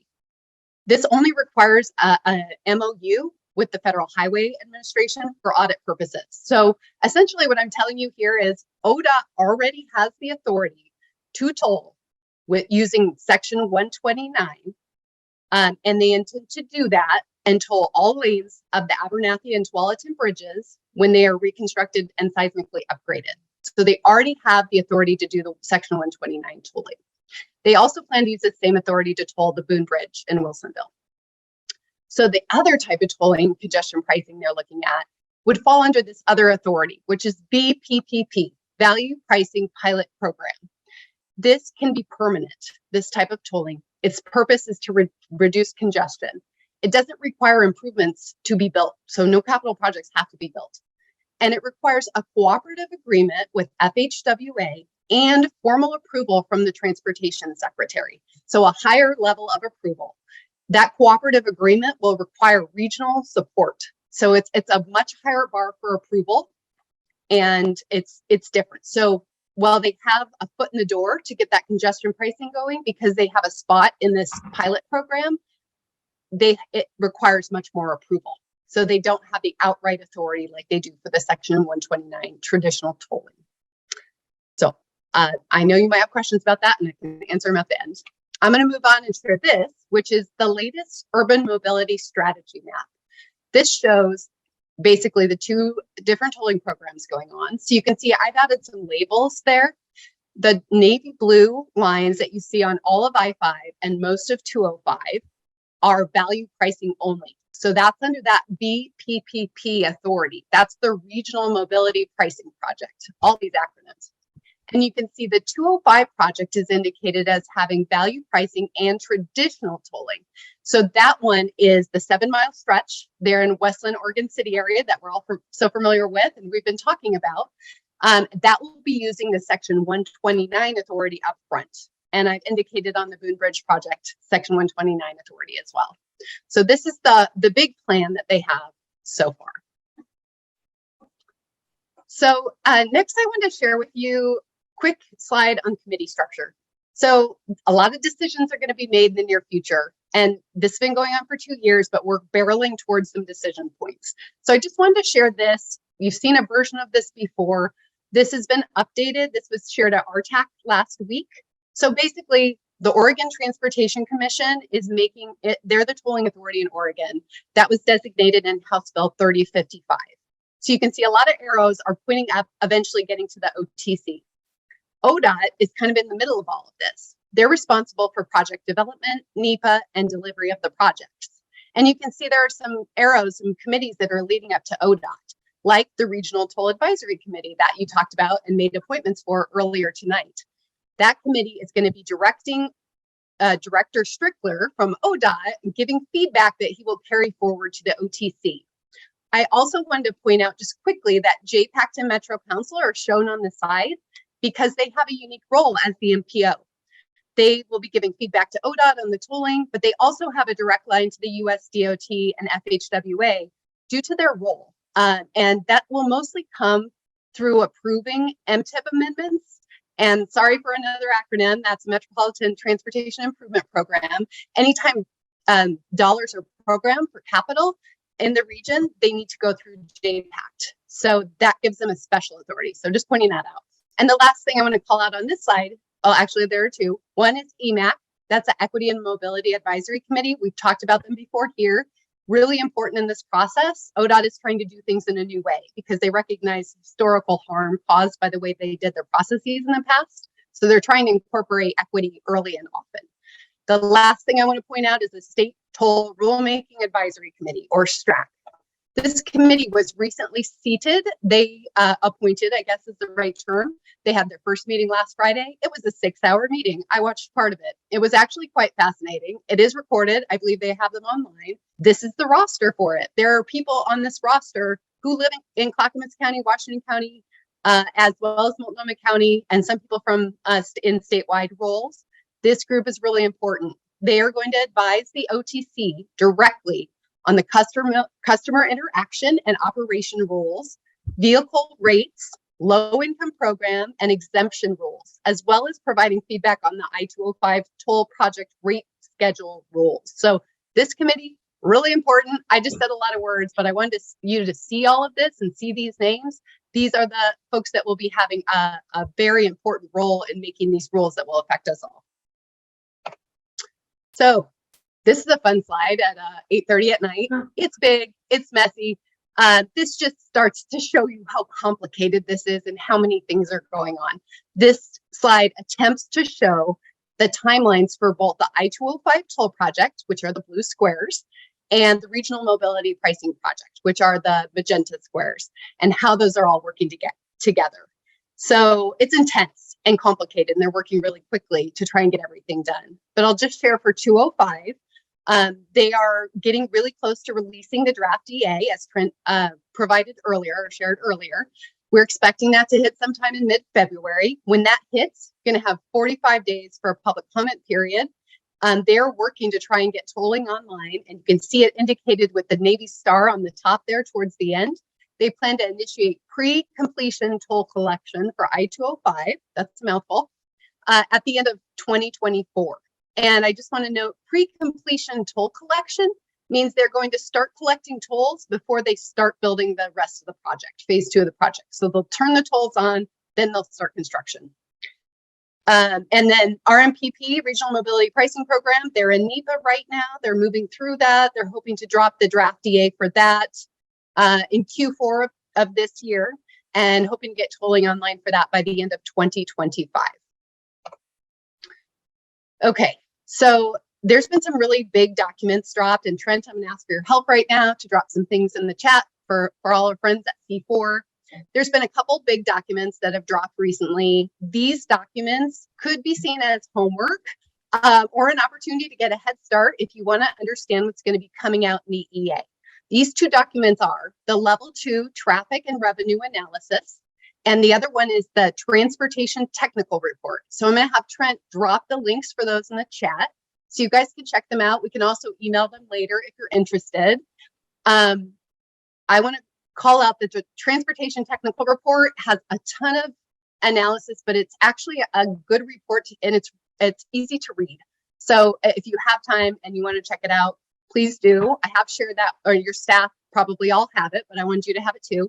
And this Level 2 Traffic and Revenue Analysis, this is the latest thing that's been dropped. I wanted to spend a minute on it because we've all been asking for information about the revenue. How much is going to be generated? How much do these things cost for a long time? This report is the first glimpse we're getting at it. So I'll just share, it was released in late December. It shows a capacity of 500 to 800 million in net revenue from tolling over 25 to 30 years. That means $16 to $24 million a year. This will fund a substantial portion of the I-205 improvements project, but it's not enough money to fund the entire capital project or potentially the mitigation projects. ODOT studied different rates. And they looked at 55 cents per bridge in the middle of the night, up to 220 per bridge at peak, or 110 and 440 for those who cross both bridges. Small trucks are in this study would pay 2 times that rate, and large trucks would pay 4 times that rate. So that's the end of my presentation. I'm going to turn it over to Trent to wrap us up, and then I'm happy to answer questions. Thank you, Jamie, and please just check the chat and make sure I put the things in there that you were asking me for. I think I covered it, but tag team, go team. So where does C4 fit in on this very, very busy work that everyone is really invested in? It's really tough, but one big opportunity is coming up here when the public comment period opens for the environmental analysis for the I-205 toll project. So we're expecting that to be available here in mid to late February. That's what we've been told by ODOT. At the C4 I-205 tolling diversion subcommittee, that's part of this group, that y'all will meet here on February 15, and you will talk about what to expect in there. ODOT's going to share with you a little bit of information about what to expect. But as soon as that becomes available, it's open for 45 days. That should be enough time for if y'all want ODOT to come to the big C4 meeting next month to talk about what's in the EA. We can set that up. We also are going to ask the I-205 tolling diversion subcommittee meeting to make a recommendation at their March meeting, and there should be plenty of time for C4 to propose some sort of comment about the EA at your April meeting. And we've been very clear with ODOT to schedule the 45-day comment period so that your April meeting is at or near the end of it to give everybody enough time to digest what's going to be in this very large document. So again, we've been very clear with ODOT. That's what our hope and expectation is, since this is a great coordinating body, and it will give them opportunity to provide presentations if they want to, and if you would like them to, and opportunities, hopefully 2 big C4 meetings for you to talk about, what's in there. So again, just looking for those opportunities to include you. I also just want to say that the state legislature, and you've already talked about it, is deep in the weeds on some of this stuff, but they aren't talking about it just yet. Those bills are in draft form, as Chris mentioned earlier. You'll get opportunities to weigh in, and we'll make sure that you have those opportunities to weigh in. So that's coming up here in the near future, and will be ongoing until the end of June. So these are like the next, 1 to 3 to 6 months of engagement for you all. And as you've all said, you got different people on different committees, and Jamie and I and other folks here on the team are really trying to help make sure that you have the resources you need to make decisions, to weigh in, to represent your communities, to have the right conversation here at C4 if you'd like that. We're happy to keep convening here. It's a really convenient table, and it's, again, deep in the title of C4, which is all these acronyms, the Clackamas County Coordinating Committee. Not a lot of stuff like this here in Clackamas County. It's a really cool, robust group. Really excited about a lot of the new members. But it's that chance to talk as a group and set that policy together as a group and speak in one voice. So good opportunities here, and happy to host you. That's what's up. And Jamie and I are here for questions. Great. Thanks, Trent. Jamie, great job. Way to blitz through that. My question is, when you talked about the traditional tolling that's being used, is that a flat rate, or are they talking about something else? Like, what is traditional tolling? So traditional tolling, which is the Section 129 tolling, my understanding is that it means they can toll to pay for a new improvement. So because they're replacing the Tualatin and Abernathy bridges, they're able to toll all lanes of those bridges because all lanes are being improved. So that's what it means. It doesn't necessarily mean flat rate. We understand they can use variable rate tolling with Section 129 authority, which is what they're planning to do.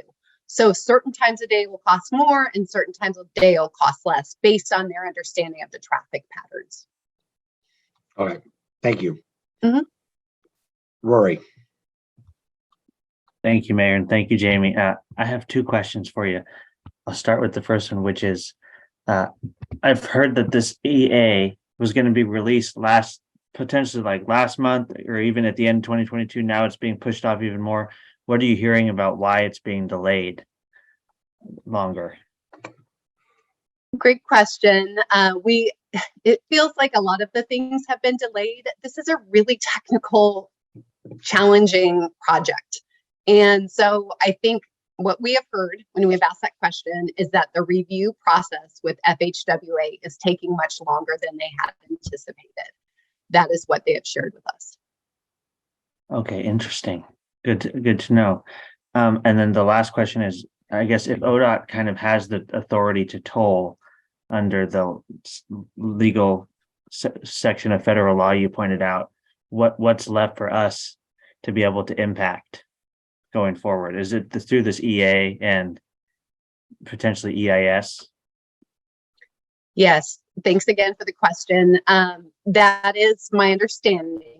So the thing that is between them and implementing the toll is getting approval of their NEPA process. That's the National Environmental Policy Act process. They have selected an EA or environmental analysis for this process. That means that so EA. The other option would be for them to do an EIS. And that's an environmental impact statement. They have done an EA. The difference between the two, to my understanding, is that with an EA, they believe they will not have any significant impacts. So that means that they believe any significant impacts from the tolling that are identified, they will be able to mitigate. An EIS would mean that they recognize there's going to be significant impacts that they cannot mitigate, and they will have to mitigate everything they can and then document what they are unable to mitigate. And then it's kind of a higher level of decision for FHWA if they want to allow them to move forward because there's significant impacts that they can't mitigate. So those are the two different processes. ODOT has chosen an EA. And my understanding as far as what our opportunity here is for engagement is, of course, engaging in all those committees that were shown. But when that EA drops, you will have a 45-day public comment period where you can submit comments. They are required by law to accept your comments and document them and to respond to them. So I think that's really your place where you can weigh in. So it is really through this NEPA process where you have the most opportunity for engagement.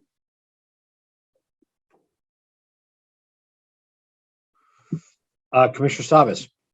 Yeah, one thing that we discovered here just a few weeks ago was that in their analysis, their study, that they only told rush hour. And so that concerned me quite a bit because for many times along this long journey of 2 years, we've been asking if they've been doing economic impacts to businesses and cities and downtowns and all of that.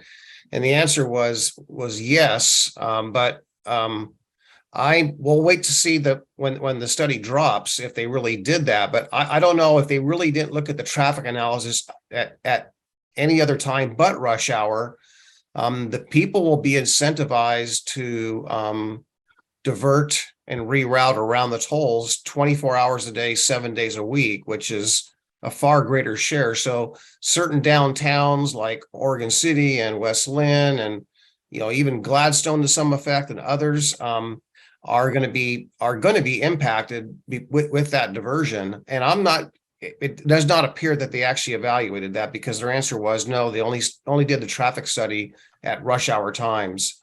So I'm concerned. We'll wait and see what's in there. But for me, that's a red flag that we all ought to be concerned about. And the other thing, I'll just close with this, is that most everyone who does not live in the area or use this corridor that I've brought in to look at it had no idea of the lack of alternatives and the lack of routing and the impacts through West Lynn, Oregon City, Gladstone, unincorporated Clackamas County, Stafford area as well, Tualatin, and our friends out in Canby, who are going to see a lot of that as well. So I don't think that those decision makers in the state legislature really understood that. They're far, far away from it, and they just think we're tolling a bridge or something.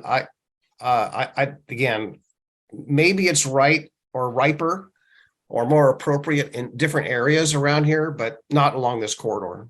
That's my 2 cents. Thank you. Mayor Milch.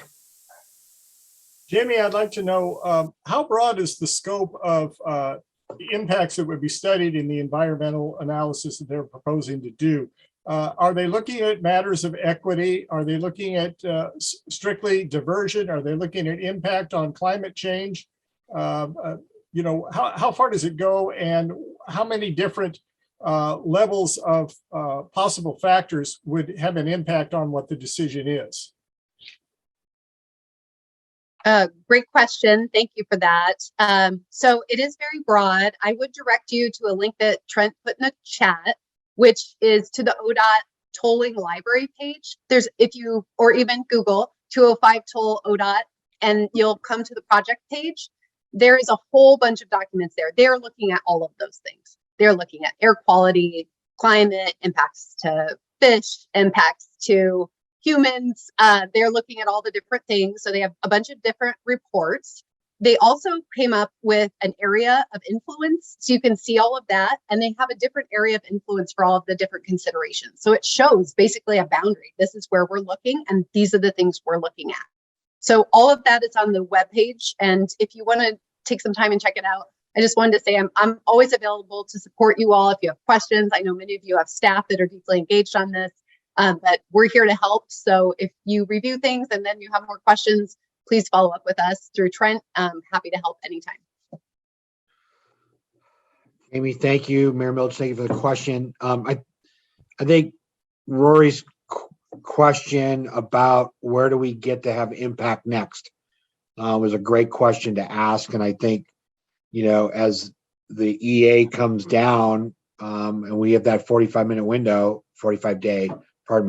window is where we're going to need to definitely respond. And then what we've been talking about, just the ongoing conversation with our representatives at the state.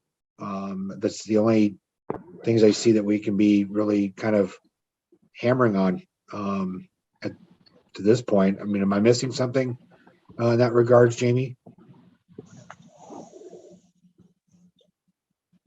It's so tricky. So technically speaking, the EA is the right place to give comments. It is where their last approval lies before they can implement anything. As Chris identified, and you've all talked about already tonight, there are opportunities for legislative pressure on this. So there are also opportunities at the RTAC table, at the STRAC table, where big decisions are going to be made. So you have opportunities to influence at all those levels. The EA is kind of the critical place, but it's not your only place. Got it. Thank you. Mr. Myers. Thank you, Jamie. That was a great presentation. Really nice summary. Thank you. But I was left with a little bit of confusion and the slide went really quick.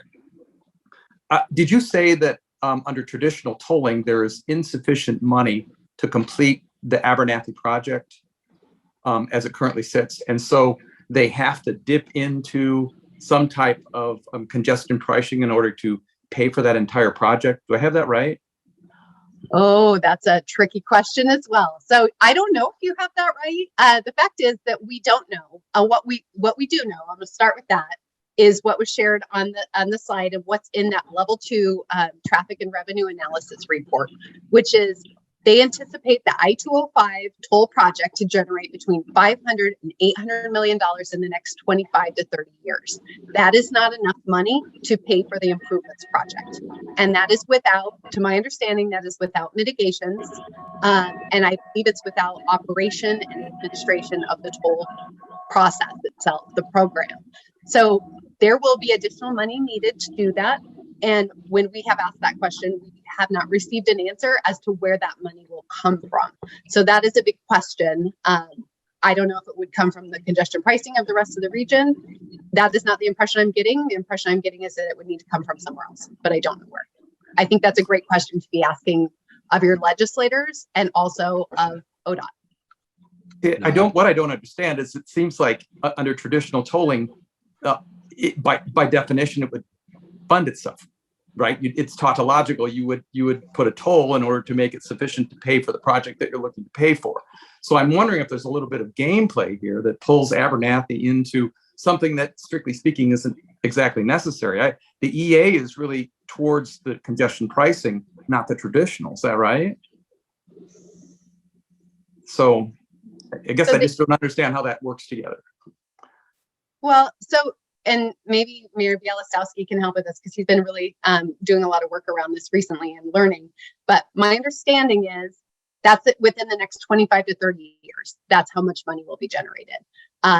So in my mind, if we look to 50 years, maybe eventually it would pay for itself. But I know there's also debt repayment requirements and a lot of other things that they're working through. So that is why one of the things we've been asking for is a cohesive plan for how this whole thing works together, how the money works, and what's going to be paid for, and how much money is going to be generated. And we haven't seen that yet. So I think that's been one of our questions from the beginning, and I know our board has talked about that as well.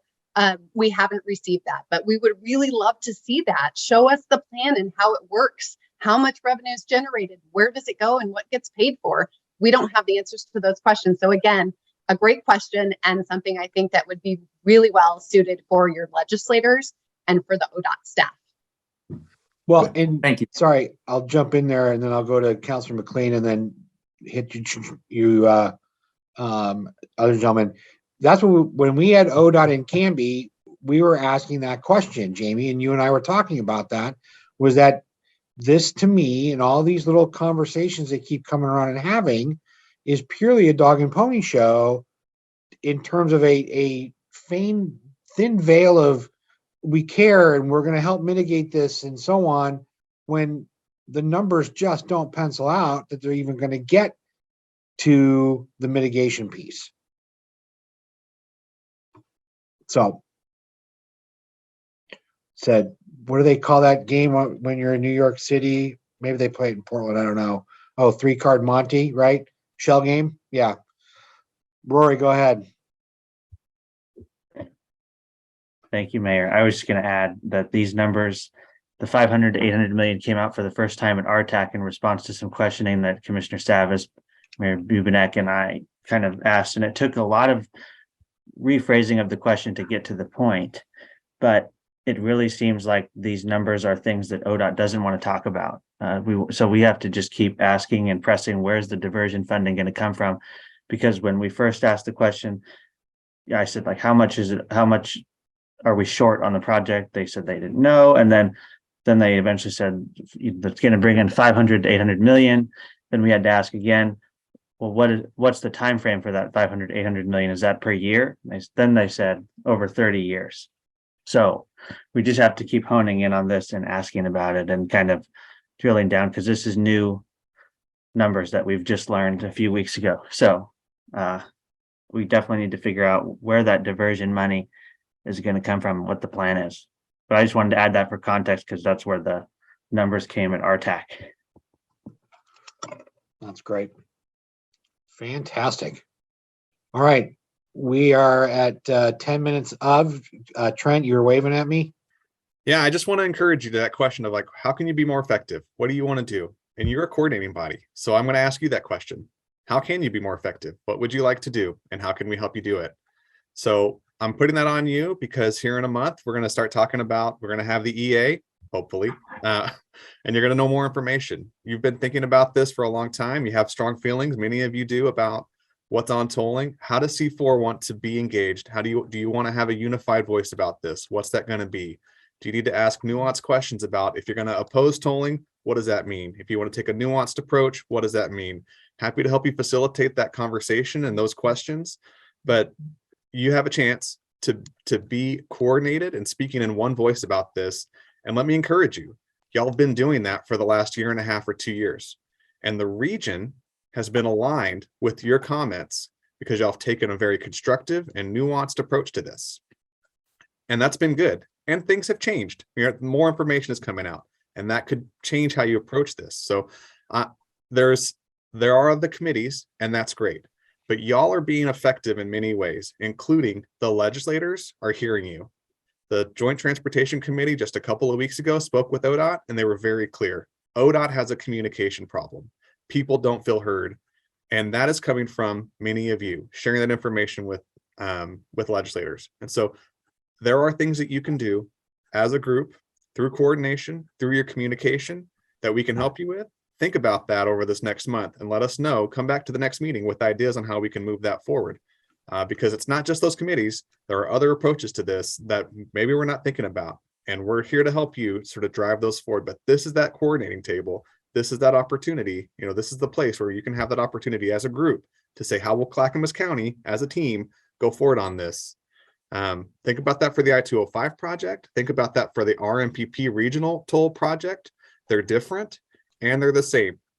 And here's what I mean by that. And Jamie and I talk about this a lot. What happens with the I-205 toll project is going to set the stage for the regional toll project. Even though they have different tolling authorities, as Jamie described, ODOT is looking at how the I-205 project, it's going to go first, or it's likely to go first. So how will that happen? How will it roll out? How will the EA process go? How will the NEPA process go? And then they're going to use that as a model for how they do the rest of it. So think about those little pieces, because what happens with this toll project is going to set the stage for other projects as well. And it's going to set the stage for the state and how the state does tolling projects throughout the state.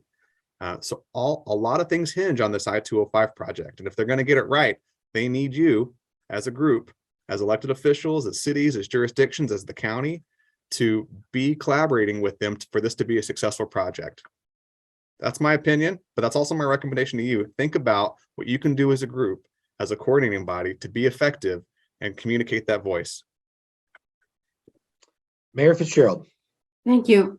I just wondered if we've all talked about the environmental, the EA that's coming out.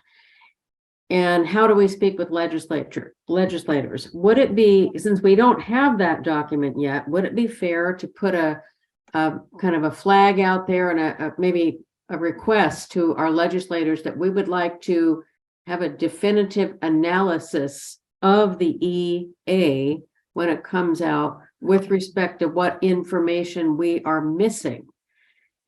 What are we still unable to discern about how mitigation projects will be funded, and have it come straight off of that EA?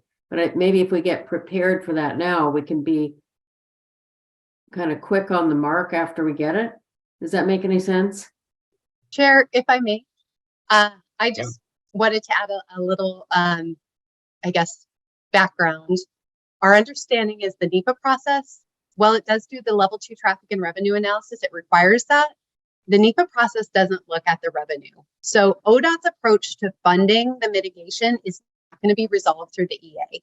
It's kind of on a parallel track, but it's a different conversation, which has made it really difficult to talk cohesively about their plan So just sharing, the EA won't necessarily show you this is how we're going to pay for everything, because that is not a requirement from FHWA to get through the EA process. I think I understand that, but it's being kind of held out there as some, special document that's going to give us information. So even after we get it, it'll be another time to say what information we don't have. And Chair, if I might, just one more time. I also have heard there is going to be a Joint Transportation Commission hearing at 1 p.m. this coming Monday. My understanding is that ODOT staff is supposed to attend to talk about the financial pieces of the toll program. So I think the legislature is your path to getting more transparency on the financials. And, the EA will give us bits and pieces like what we shared with you on the level 2 traffic and revenue analysis, but working through your legislators to put the pressure on the ODOT staff is probably how you're going to get that visibility. Thank you. Thanks, Jamie. Mayor, Commissioner Savas. Yeah, Mayor Bielostowski and Mayor Bibenek from 210 and I, as the mayor earlier stated here, we're in that meeting. It's clear to me from the numbers and all the responses we heard thus far that the funding is not going to be adequate to meet their needs. So I put in the chat, don't be surprised or expect possibly a higher toll rate. The problem is that if the toll rate, let's just say it's double, and they studied it $2 or whatever it may be per gate, and if it happens to be twice that, that's going to incentivize even more people to not use the freeway and divert. So I think we're going to bear the brunt of that. And if the study wasn't thorough enough, and we'll find out when the study's out, but there'll be all eyes on that. We're going to be researching that to the nth degree and seeing we can extrapolate out of that. And hopefully we can get before the Transportation Committee and point that out as well. But I would just be concerned, and also knowing that they're going to have double the rate for trucks, light trucks, and 4 times the rate for big trucks. That's going to be passed on to consumers in our area. Inflation's high enough as it is, but that's going to be a problem so how many trucks divert? It's not pretty.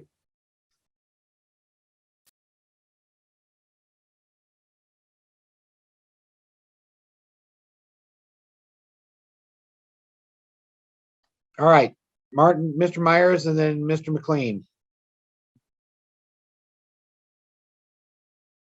You're muted, Martin.